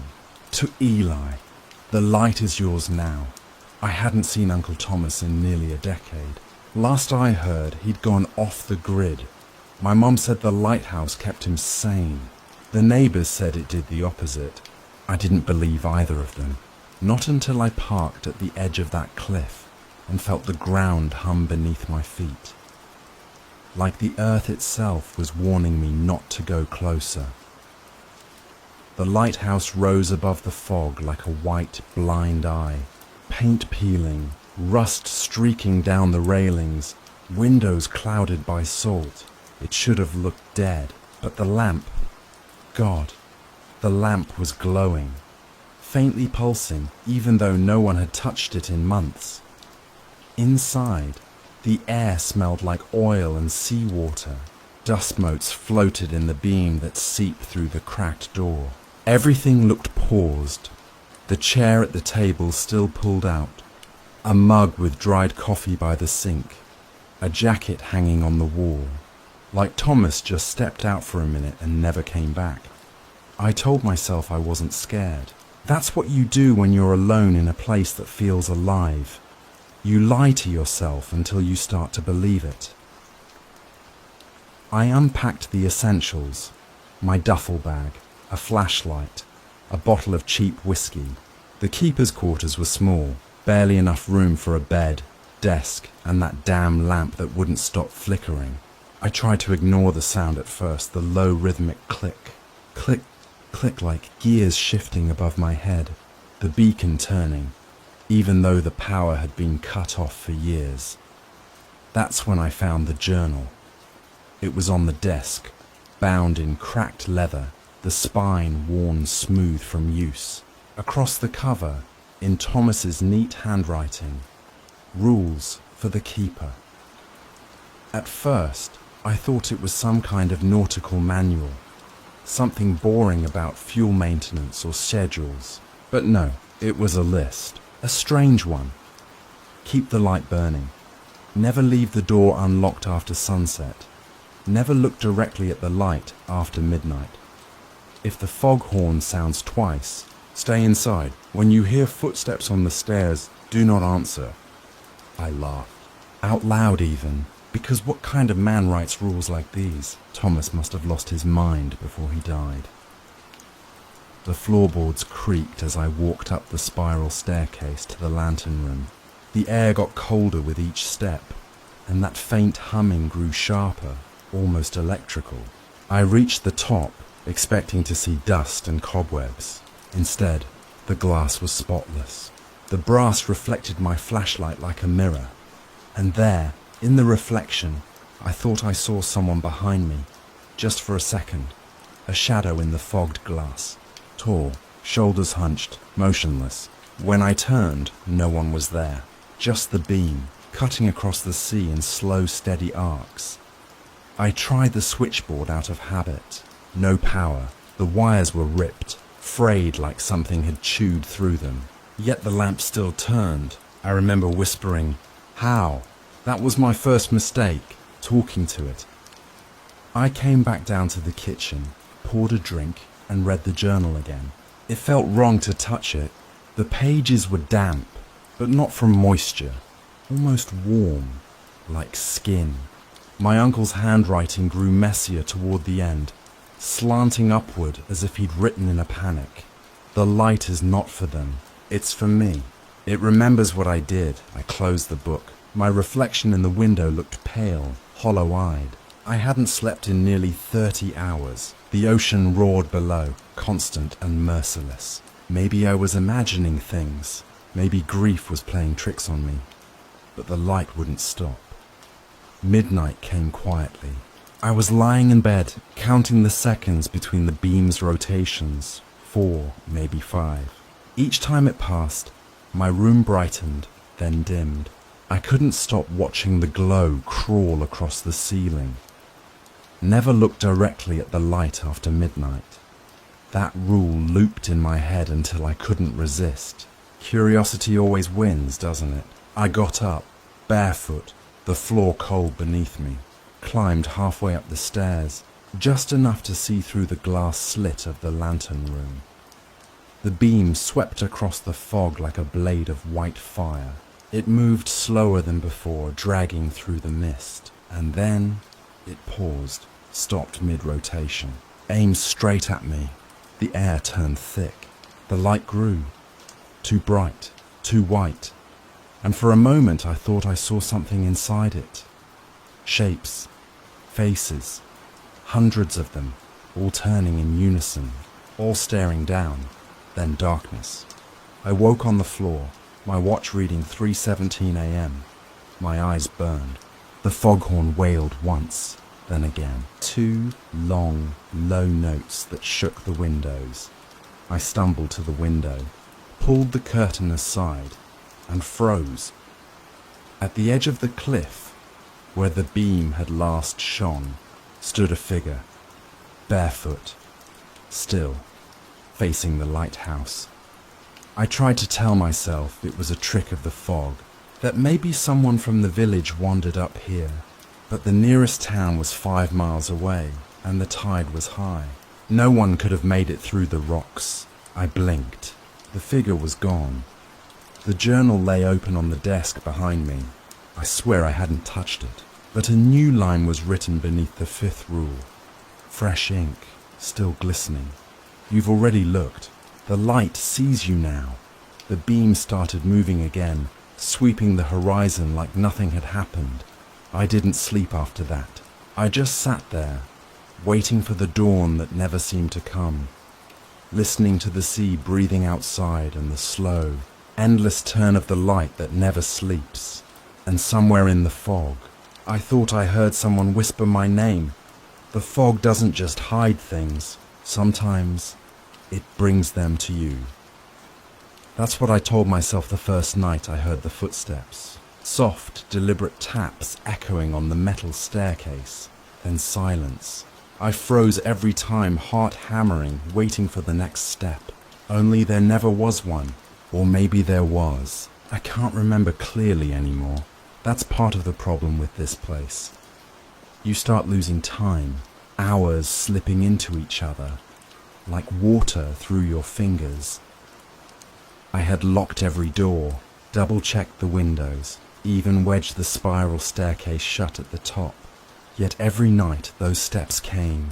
They never climbed past a certain point, stopping as if someone, or something, knew exactly where I was. Then came Marina. I remember the first time I saw her, a silhouette at the edge of the cliff, swallowed almost entirely by the fog. She was tall, thin, wearing a hooded coat that flapped in the wind. I thought she was a hallucination, another trick of exhaustion, but she waved, then called my name. Eli? Her voice was soft, melodic, but carried a weight I didn't understand. My own name, spoken like she knew the person I used to be before I came here. Who are you? I asked. Marina, she said, from the harbour town nearby. You shouldn't be alone here. I laughed, though it sounded hollow. Alone? That was the point, wasn't it? To inherit something my uncle left for me, to prove I could keep the light burning. I'm fine, I said. I can handle it. No one keeps that light for long, she warned, stepping closer. It demands more than you know. Her eyes lingered on me for too long, scanning like she could see through skin and bone, straight into memory. I tried to convince myself she knew nothing about me, that she couldn't possibly know the things I'd done, but she did. Or at least she acted like she did that night after she left, or maybe she never left. I discovered something worse than footsteps. Fresh footprints in the spiral tower, muddy, human-shaped, leading straight up to the lantern room. I remembered locking that door. I knew I did. My chest tightened. I whispered, trying to reason. I didn't see anyone. I couldn't have. I stopped. My voice sounded foreign in my own ears, distant, like it belonged to someone else entirely. Rule number 5 from Thomas's journal echoed in my mind. If someone knocks at the door after 3 a.m., let them in. It's safer that way. AM came faster than I wanted. I was curled up on the bed, the journal open on my chest, fog pressing against the window like a living thing. Then the first knock, slow, deliberate. 2 short raps. I swallowed. My hands shook as I reached for the door, hesitating. Another knock, this time 3. My breath caught in my throat. The fog pressed closer, swirling around the window pane, almost mocking me. "Who's there?" I called, my voice barely more than a whisper. Silence, then a faint rustle. I thought I saw a shadow under the door, moving. My stomach twisted. I tried to tell myself it was Marina, but I knew it wasn't. At least, I wanted it to be. I opened the door and froze. I gasped, the sound catching in my throat. I don't remember moving my feet forward.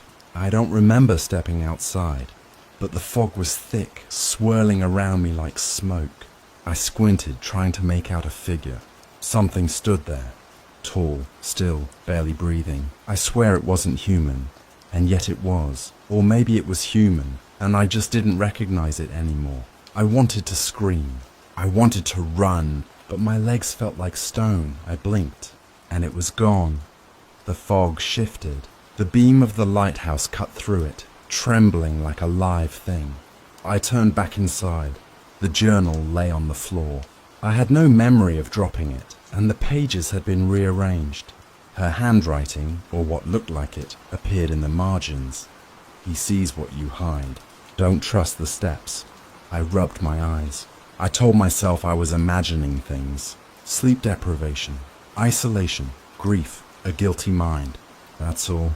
But the footsteps continued every night, always stopping, always waiting, always just out of reach. I started keeping track, or at least trying to.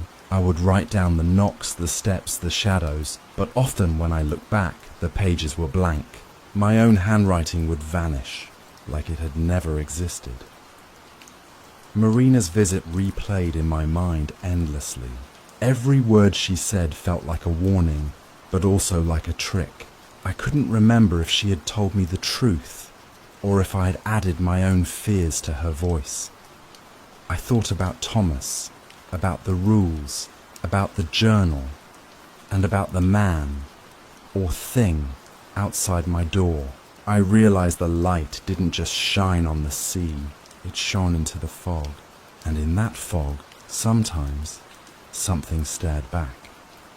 At 3:47 a.m., I heard the knock again. I froze, then remembered the rule. My hands shook as I turned the knob.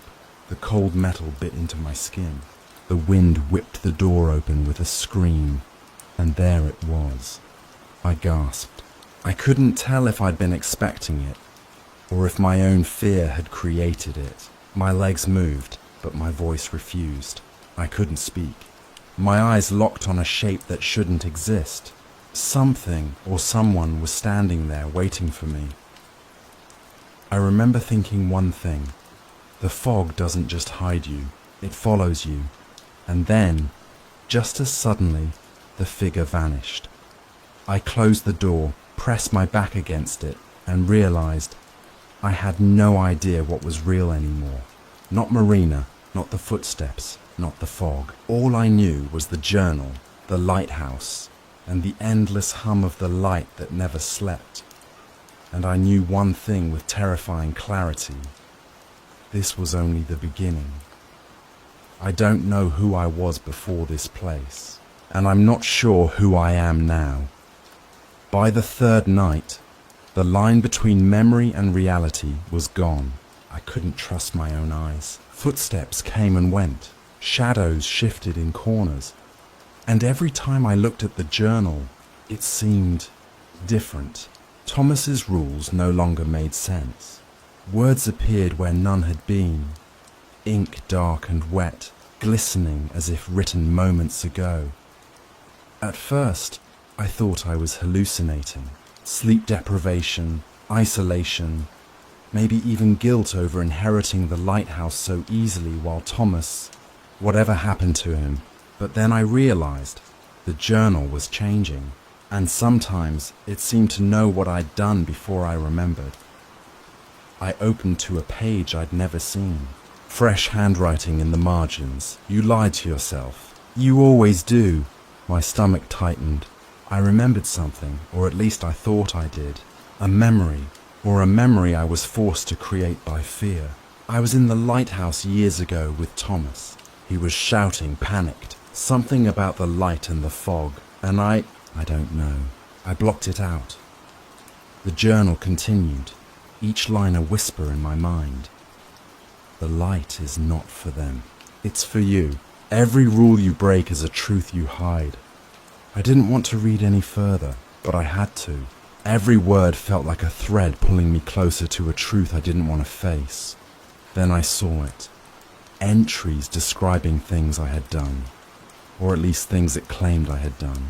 Lighting the lamp with my own blood, sealing something in the basement room, signing the rules in my own handwriting, though I had no memory of writing them. The journal was documenting actions I couldn't remember. Panic set in. I stumbled through the spiral stairs, gripping the railing as if it could keep me anchored to reality. The lighthouse groaned, the fog outside pressing like a living wall. My reflection in the window caught me off guard, pale, hollow, eyes wide, and then I blinked. For a moment it was someone else staring back. My uncle, or maybe myself as he remembered me. I had to leave. I needed to see someone, anyone. The town, the harbour, Marina. But even the thought of her name made my stomach turn. Was she real, or another piece of this trap? I couldn't remember her leaving the lighthouse the first night. I couldn't trust my own memory. The light, the damn light, kept turning. Every sweep through the fog, every pulse across the cliff seemed to mock me. And the rules weren't safe instructions anymore. They were traps, each one a mirror, reflecting the truth I had refused to see. I remembered something else, a night when Thomas screamed. Or maybe I dreamed it. Or maybe I was there. He hadn't died peacefully. Not really. Something had happened between us. Something I had buried deep. And the journal, it knew. Every line, every page. A confession I hadn't yet spoken aloud. I tried to talk to it, as if the journal could answer. Why? Why are you changing?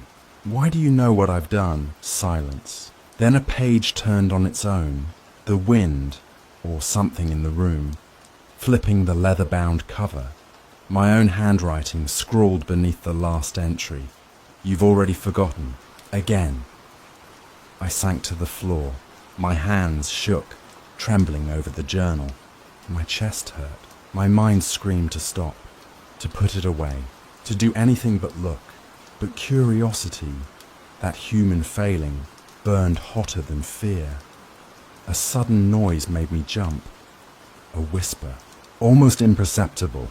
Somewhere in the lighthouse, deep below, someone or something was speaking my name. Slowly I realized the footsteps had returned, but this time I remembered them. Or I thought I did. Or maybe they were memories of footsteps I had taken, running through the lighthouse in panic or guilt, trying to undo something I couldn't recall. The journal now had new entries describing Marina, lines that I didn't understand, though her name had never been written before. She knew too much, or maybe the journal did. She wasn't just a visitor. She was something else, a warning. A part of the trap, or perhaps she was me, imagined, a fragment of my mind trying to guide me through the madness. The air grew colder, heavier. The fog pressed harder against the windows. I heard the hum of the lamp above, steady, unrelenting. I stared at my reflection again, and this time I couldn't tell where I ended and Thomas began. The journal wasn't just documenting actions anymore. It was merging them, twisting past and present. It was impossible to separate my guilt from reality, my memories from fabrications. It's all lies, I whispered. The journal, it's lying, or maybe I am. A sudden knock, sharp, insistent. My blood ran cold. Rule number 5, a memory from the journal. If someone knocks at the door after 3 a.m., let them in. It's safer that way. I didn't want to. I wanted to run, but I opened the door. The fog rolled in, thick and suffocating. And there it stood, tall, silent, watching, waiting. I gasped. My chest heaved. My mind went blank. I couldn't see its face, or maybe I didn't want to. My own reflection shimmered in the doorway, pale and wide-eyed, ghostly in the lantern light. And then it disappeared. I stumbled back inside, the journal falling open on the floor, pages fluttering like wings. A new line appeared at the top of the page, ink still wet. "You've seen too much. Now it sees you." I sank against the wall, exhausted, terrified. The light above spun endlessly, casting its beam over the cliff, the ocean, the fog, everything. And somewhere in the shadows, I thought I heard Thomas laughing. Or was it me? One thing was certain, the journal didn't lie. It twisted the truth until I didn't know where it ended. And I began. And I had no idea how long I could survive inside a place that had already rewritten my past. If the light ever stops moving, it's already too late. By the fourth night, I wasn't sure what was real anymore. Not the footsteps, not the fog, not even myself. The journal had become a living thing, twisting and turning the past into the present, rewriting my actions, my guilt, my memories. I could no longer trust my own mind, or anyone else's. Not Marina's, not Thomas's, not even my own. The lamp in the lantern room had been spinning non-stop for days, its beams slicing through the thick fog like a knife, illuminating nothing and everything all at once. I stayed in the keeper's quarters, huddled against the wall, shaking, staring at its reflection in the window. Shadows danced across the room, sometimes my own, sometimes something else entirely. I remembered the rules, all of them, and yet they didn't help. They had never helped. They were instructions written by a man who had gone mad, or maybe by a man who had been trapped here too long. Every rule I had broken had consequences I couldn't comprehend. Every rule I followed had brought me closer to the truth I was terrified to face. And then I heard it. The knock at the door. 3 slow, insistent raps. My stomach dropped. Rule number 5. If someone knocks after 3 a.m., let them in. It's safer that way. Safer. I wondered who the rule had meant to protect. Me? Thomas? Or whoever came after me? I forced myself to stand, legs stiff, heart hammering. The air was heavy, thick with salt, fog, and something else I couldn't name. My hands trembled as I turned the knob and opened the door. The fog rolled in like smoke from a furnace. My eyes darted across it. There was a figure, tall, still, just beyond the light's reach. I gasped, frozen, unable to breathe. It wasn't Thomas, it wasn't Marina, and yet it was all of them, in fragments, stitched together into something living, waiting. The figure didn't move, but I felt it staring, seeing me in ways I could not comprehend.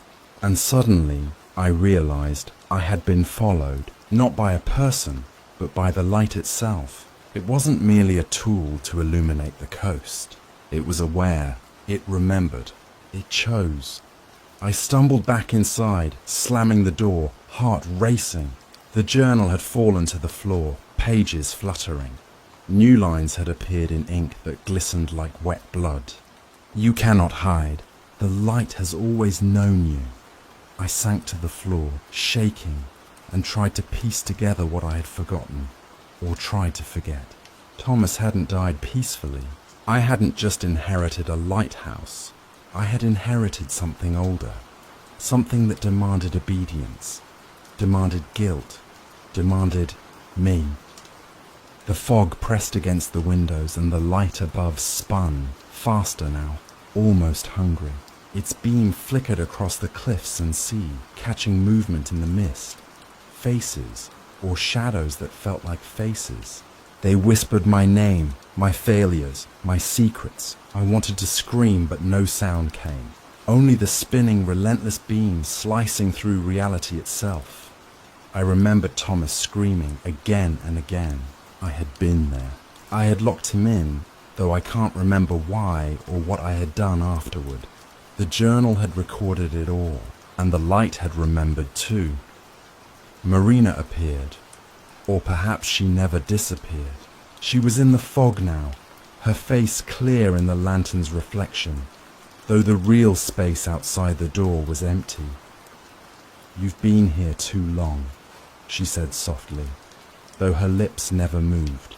"The light doesn't forgive, it doesn't forget, and it always finds you." I tried to speak.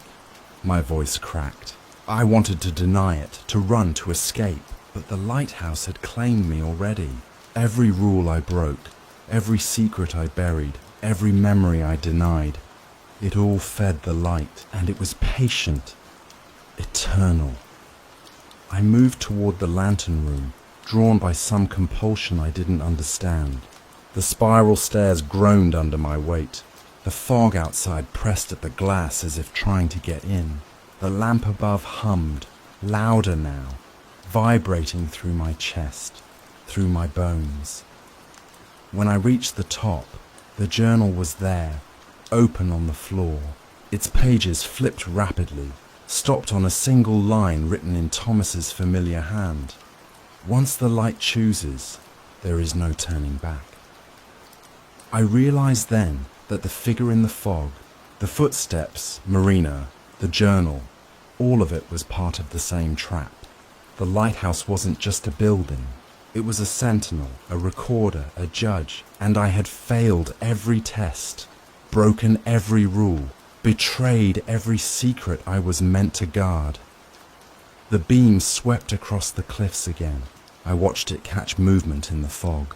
My reflection appeared in the glass, distorted, twisted, and then I saw it behind me, not in the reflection, not in the room, but inside myself. Something had taken root, my face, my eyes, and yet not mine. "If you're watching this," I whispered, voice breaking, "don't blink. It only takes the light a second to choose." I could feel it, moving closer. The lighthouse itself seemed to breathe. Each rotation of the beam a heartbeat, counting down to something I didn't yet understand. I staggered, the journal slipping from my hands, pages scattered across the floor, ink running, twisting into shapes that felt alive. I wanted to run. I wanted to hide, but there was nowhere to hide. The light had already found me. And the fog. The fog was full of faces, waiting, watching, remembering. I sank to the floor, staring at the spinning beam, trembling. The journal whispered. The shadows whispered. The lighthouse hummed. And I realized the truth. This place didn't just shine to warn sailors. It shone to claim, and I had been claimed. The last thing I remember before everything went white was the light catching my eyes. Too bright, too sharp, and then everything changed. The spinning stopped, or maybe I stopped, and somewhere in the fog I thought I heard Thomas laughing. Or maybe it was me. The light never sleeps. And now neither do I. Story number 5. I've always been told never to enter the back trails after dark. They said it's dangerous, but that's not the half of it. I've seen things there, things that can't exist. And the worst part? I'm not sure if it's the park that's haunted, or me. I should have never walked this trail alone. Even now, I'm not sure if it was the wind, or something else, that whispered my name as I stepped onto the narrow path. They told me, follow the rules and you'll be safe. That was the first lie. I'm a park ranger here in Yellowstone, new, nervous, eager to prove I can handle the isolation, the responsibility. Every day I memorize rules so rigid they almost feel alive. Never stray from marked trails after dusk, never enter closed areas, never trust the forest to behave naturally. They tell stories of rangers who didn't follow them, lost forever. Some returned but not the same. I don't know how much of those stories are true. I haven't asked. I'm not sure I want to. The first night of patrol began uneventfully. Mist curled around the pines, making the forest feel more like a cathedral than a wilderness. My boots sank softly into the damp dirt, lanterns swinging from my hand, casting jagged shadows across the trail. I had passed the first marker without incident. Red trail, nothing unusual. Then I noticed it. A second marker, the one marking a sharp bend ahead, seemed displaced. Not exactly moved, but shifted just enough that my memory of it didn't match its current position. I paused, squinting. Fog thickened, swallowing the trail in front of me. The marker was still there. Or maybe it had been always there, but it felt like it had rearranged itself while I blinked. "You shouldn't be here," a voice murmured from the fog. I froze, heart hammering. The sound was soft, almost a breath but deliberate. My flashlight swung to the source and I saw him, a hiker, soaked in shadows, face hidden beneath a hood. He didn't step closer, didn't leave, just watched. "Excuse me," I said, forcing my voice to be steady. "You don't belong here," he repeated, more urgent this time. There was a warning in his tone, but not a friendly one. My hands gripped the lantern tighter. "The rules, they only protect you if you obey." "Not everyone obeys." I took a step forward. He raised a hand, stopping me like some invisible barrier held us apart. Before I could speak again, a wind swept through, scattering the fog and the man with it. I blinked. He was gone, just gone. And yet, on the trail where he had stood, something small glinted in the lantern light. I bent down and picked it up. A simple charm, twisted metal, shaped like a tree, oddly warm to the touch. I stared at it for a long moment, wondering if I'd imagined him entirely, if the object had been lying there all along, waiting for me. Maybe the park had a sense of humor, or something darker. The forest closed in around me. Every sound was magnified. Distant animal calls that didn't quite belong to any creature I knew. The scrape of branches that felt like fingertips reaching out. Whispers curling through the mist, as if the trees themselves were speaking.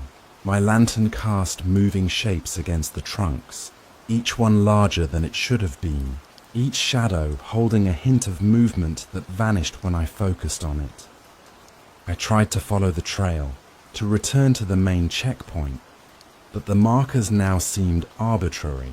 Red trail disappeared and reappeared in unexpected turns. A part of me told me to stop, to leave the charm where it was, to admit I'd strayed too far into something I couldn't understand. But curiosity, or maybe pride, drove me onward. Minutes stretched into hours, or perhaps only moments, but the rhythm of the forest was changing. I heard a footstep behind me, soft, deliberate. I spun, lantern swinging, only to see nothing but fog. And yet, the trail behind me bore impressions. Fresh footprints that matched my own boot size. But I had walked this section alone. Somewhere deeper in the forest, I thought I heard laughter. Not a human laugh exactly. More like the sound of leaves rustling, dry and brittle, forming a sound that mocked me. The chill that ran down my spine wasn't from the night air. It was anticipation, fear, and the nagging sense that I was being watched, not just by animals, not just by shadows, but by something that knew every move I made before I made it. I almost ran, almost left the trail entirely, but rules, or what I thought were rules, anchored me. I had to know what was happening. That's when I reached the bend, the one where the marker had seemed to move. And there he was again, the hiker, only this time closer, not moving, not breathing, just present.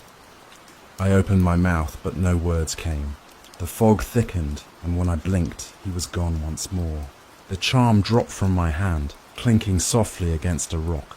I picked it up again, unwilling to leave it behind, unwilling to admit I might be losing my mind. I don't know if he was ever real. I don't know if the footprints behind me were mine, or if they belonged to someone, or something else. All I know is that I kept walking, lantern trembling, heart racing, following a trail that may have led me nowhere at all. By the time I reached the clearing where the next marker stood, The sun had not risen, though the night felt lighter. I could still hear the faintest whispers, soft enough to dismiss, but persistent. I tucked the charm into my pocket. Something told me it mattered. Something told me this was only the beginning. And as I stepped off the trail, deeper into the forest than I'd ever been alone, I realized the rules weren't suggestions. They weren't even guarantees. They were warnings. And tomorrow, I would learn just how serious those warnings could be.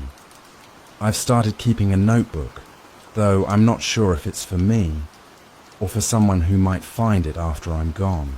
Every time I write, I feel the forest pressing closer, like it knows what I know, like it's reading over my shoulder.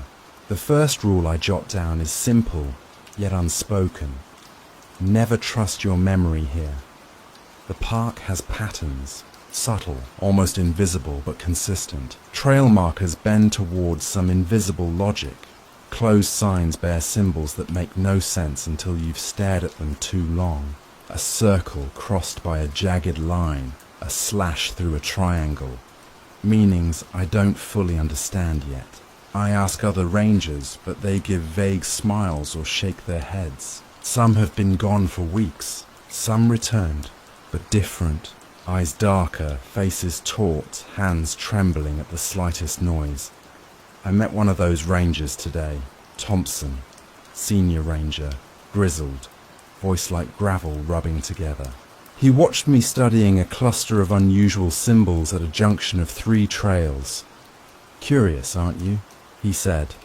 "Just trying to understand the park," I replied, keeping my tone neutral. "Understanding? Some rules aren't for your safety, they're for theirs." He leaned close, voice dropping. "Obey them, or you'll see why." I nodded, pretending to understand. But the words stuck. Not safety, theirs, whose, and why. I felt a shiver I couldn't explain. That night, I walked the same trail from yesterday, lantern in hand, heart hammering. The forest seemed different, alive, though not with animals or wind. The trees stretched unnaturally, bending, almost breathing. Shadows pulled in corners where none should exist. My lantern flickered. A branch snapped, or maybe it didn't. The fog rolled in, thick and suffocating, clinging to my shoulders like a warning. I tried to follow the red trail, but the markers twisted away from me, rearranging themselves when I blinked. I swear one had moved closer, as if trying to block the path. I whispered to myself, trying to convince myself I was imagining it. It's just the wind, just fatigue, nothing else. Then I saw them, footprints, small, deliberate, leading off trail toward an area marked with strange red symbols, scratched into the bark of ancient pines. I didn't recognize the prints. They were not human, not entirely. The shape was almost right, almost like boots, but the angles were wrong.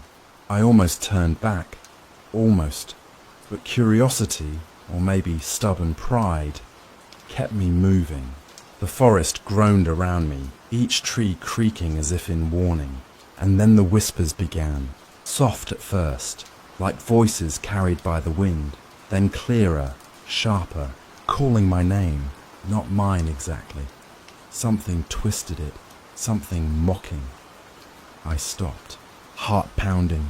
My lantern swung, catching glimpses of motion, shadows flitting just beyond the beam.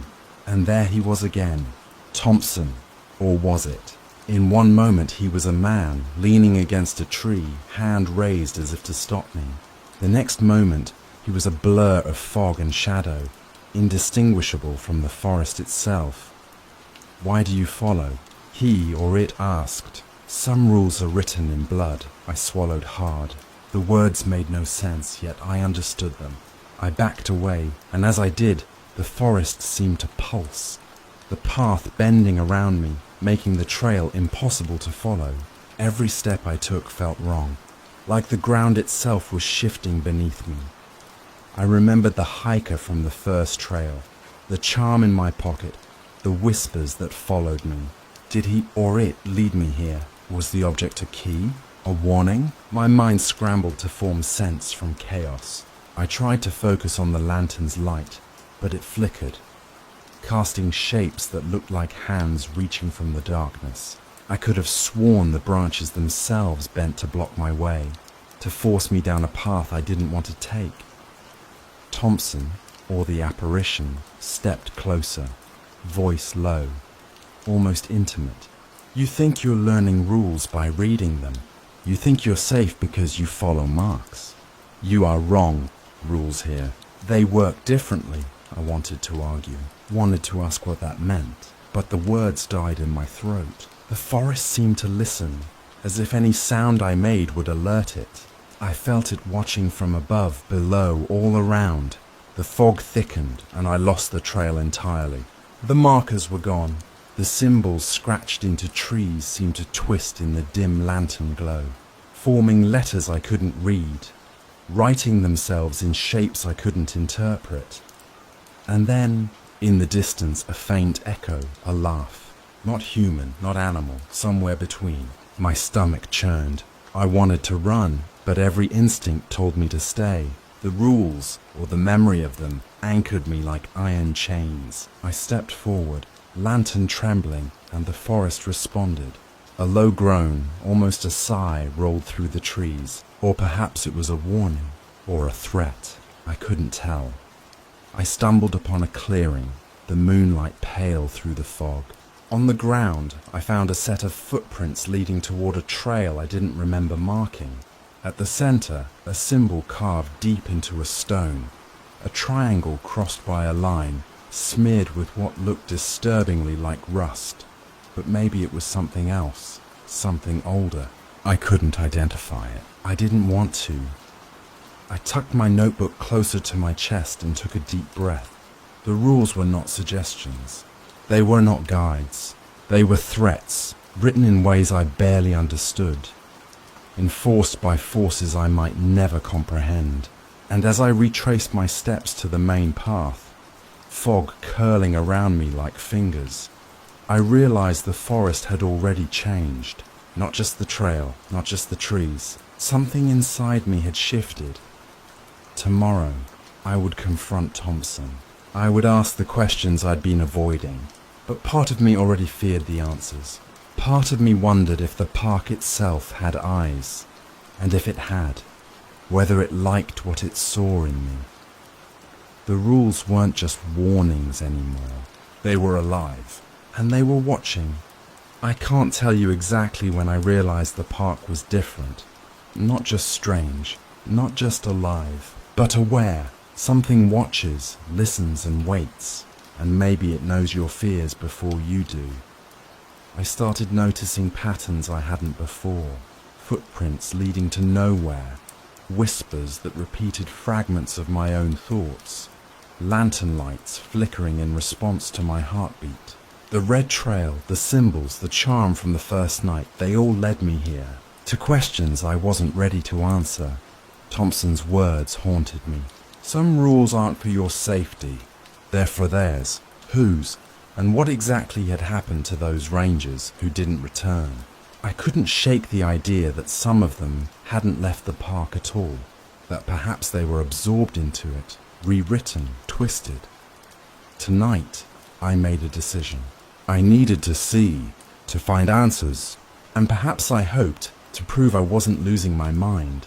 I grabbed my lantern, packed my notebook, and took the trail leading toward the northern ridge, a section mostly avoided by rangers. Signs warned of unstable ground, dangerous wildlife, and other hazards. But faint symbols scratched into the trees suggested something else, something older. The forest shifted as I walked. Trees loomed impossibly tall, their branches interlocking to form shapes that were not natural. Shadows stretched unnaturally, twisting across the path. I thought I heard footsteps behind me, echoing mine, but when I turned, there was nothing. And yet, the imprint of someone, or something, was there, pressed into the damp earth. I whispered aloud, trying to anchor myself. I'm just tired. Just tired. Nothing is real. but the words felt hollow. The fog wrapped around me like a living thing, curling into my hair, sliding down my neck. My lantern trembled, flickering, casting grotesque shapes onto the trunks of the pines. Then I heard it, a voice or many voices calling my name, soft, almost intimate, weaving together like threads of memory. I froze. The whispers grew louder, overlapping, speaking fragments I recognized. Why did you follow? You shouldn't have come back. The rules, they are watching. I stumbled forward, lantern shaking, trying to ignore the voices. That's when I saw him, or them, figures moving in the fog, indistinct, shifting between human shapes and shadows. Faces I didn't recognize, or perhaps I did. One looked like Thompson, but distorted, as if someone had melted his features into the mist. Others resembled the missing rangers I'd only heard stories of. But their eyes were hollow, empty, and filled with some warning I could not decipher. "Stop following," I shouted, though my voice sounded swallowed by the forest. No reply came, only the echo of my own fear. I wanted to run, but the trail looped impossibly, twisting back on itself. The markers had disappeared, or perhaps they had never been there. I tripped over roots that weren't where they should have been. My lantern swung, catching glimpses of movement at the edge of my vision. Hands reaching from the shadows, figures crouched in unnatural positions, watching, and then I saw it.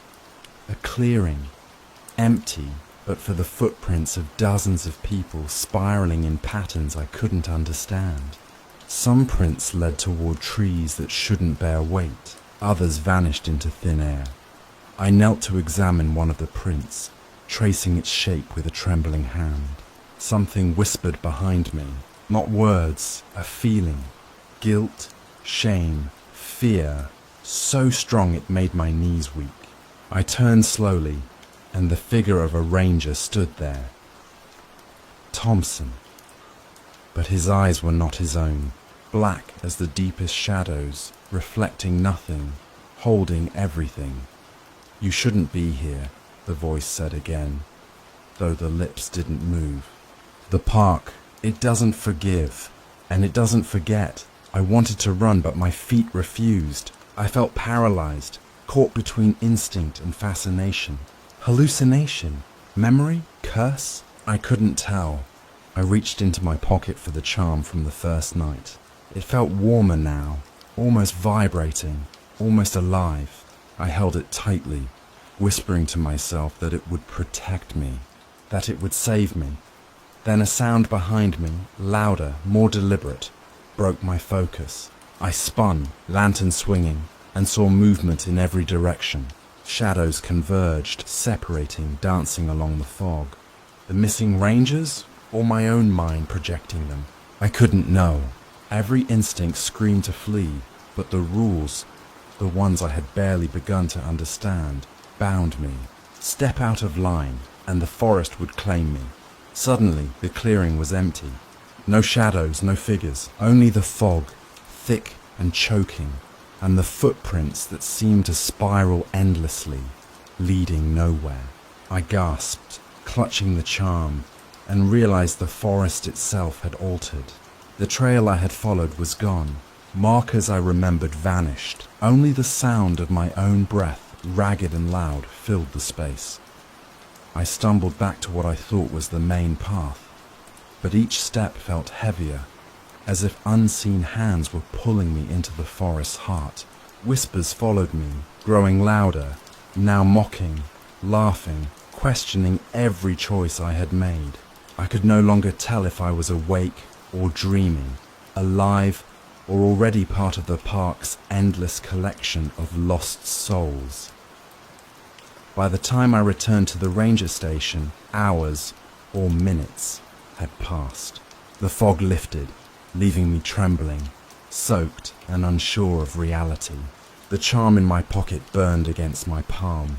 I could feel it pulsing, like a heartbeat, a warning, a reminder, a key, or a trap. And as I locked the station door behind me, I realized something terrifying. The park had changed me. Not physically, not yet, but inside in ways I could not name. Curiosity had drawn me in. Obedience had not protected me. The whispers had only begun. Tomorrow I would venture deeper. I had to. I needed answers. But a part of me already feared the truth, that the missing rangers were not missing at all, that they were still here, watching, waiting, echoing in the trees, in the fog, in the very rules themselves, and I had no choice but to follow. I should have quit. I should have left the forest behind and never looked back. But the rules, the damned rules, had a pull I couldn't resist. They weren't just written warnings. They were commands, or maybe suggestions twisted into traps. Either way, they worked. Or so I thought. The night was thick with fog, thicker than I'd ever seen. Lantern in hand, I stepped onto the red trail, retracing the steps that had nearly cost me my sanity. Each marker glowed faintly in the dim light, like faint embers burning against the mist.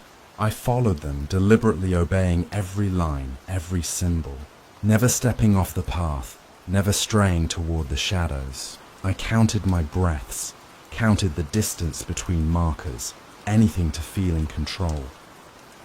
At first, it worked. The forest seemed almost normal. Animal calls in the distance, the occasional creak of branches, fog curling gently around the trunks. My heartbeat slowed. I allowed myself a whisper of relief. Perhaps this was what it meant. Follow the rules, survive. But the forest doesn't forgive, and it doesn't reward. I rounded a bend and saw footprints. Human, but not mine. Not exactly. They shimmered in the lantern light, shifting between clarity and distortion. And then I saw the first figure, Thompson, or something like him. He stood with his back to me, head tilted as if listening. I called out, but my voice was swallowed instantly by the fog. He turned, black eyes hollow and infinite, mouth moving but no words came. Then a whisper. You think obedience saves you? I clenched the charm in my pocket, warmth radiating into my hand, and stepped closer. Thompson, or whatever it was, dissolved into fog, leaving only the echo of a laugh that wasn't human. I swallowed hard. Every rule I'd followed, every step I'd obeyed, had brought me here. To him, or it, or the forest itself. I pressed on, heart hammering, trying to convince myself it was all a trick of the mind. But the trail twisted, impossibly, forming loops that shouldn't exist. Markers glowed and vanished. Trees, bent in ways that mocked natural growth. And through it all, whispers, thousands of voices, overlapping, calling my name, accusing me, laughing at me. I reached a clearing, the ground dotted with footprints spiraling outward. Rust-colored symbols glinted in the lantern light, carved into stones, bark, and roots. I recognized some, the triangles, lines, circles I'd seen before. But others were new, grotesque in shape, forming a language I didn't understand but felt bone deep. And then I saw them. Figures moving at the edges of perception. Missing rangers, hikers, perhaps even the hiker from my first night. Their faces flickered, twisted, unreadable, eyes hollow, mouths moving in silent screams. They reached for me, but the rules, my strict adherence, kept me on the path. Step off, and I would be theirs. Stay on, and perhaps I survived. Perhaps. A sudden wind tore through the clearing, snatching my lantern. Light flared and vanished. The figures surged closer. I stumbled, heart in my throat, but my foot caught the charm in my pocket. It glowed, faintly, pulsing in time with something I couldn't name. I held it tightly, whispering to myself, this is enough. This is protection. The fog thinned briefly, revealing a single path forward. A bridge over a blackened river, stretching impossibly into darkness. The last marker glowed faintly at its entrance. I walked trembling, step after step, every sound amplified, water dripping, branches snapping, whispers echoing behind me. But I obeyed. Every rule, every mark, and it worked, or seemed to. I crossed the bridge, reached the other side. The forest fell silent. The fog lifted. Moonlight illuminated a clearing I recognized. The edge of the park. The place where rules became life, and life became the rules. I exhaled, shaking, relief flooding me. I survived. I had obeyed. The rules worked, or so I told myself. That's when I noticed the charm. It wasn't in my pocket. It lay on the ground at the bridge's edge, glinting, beckoning. Trembling, I picked it up. A small engraving I hadn't seen before. A triangle crossed by a line, smeared faintly with red. Rust? Blood? Something older? I didn't want to know. A voice, soft and intimate, whispered from the darkness.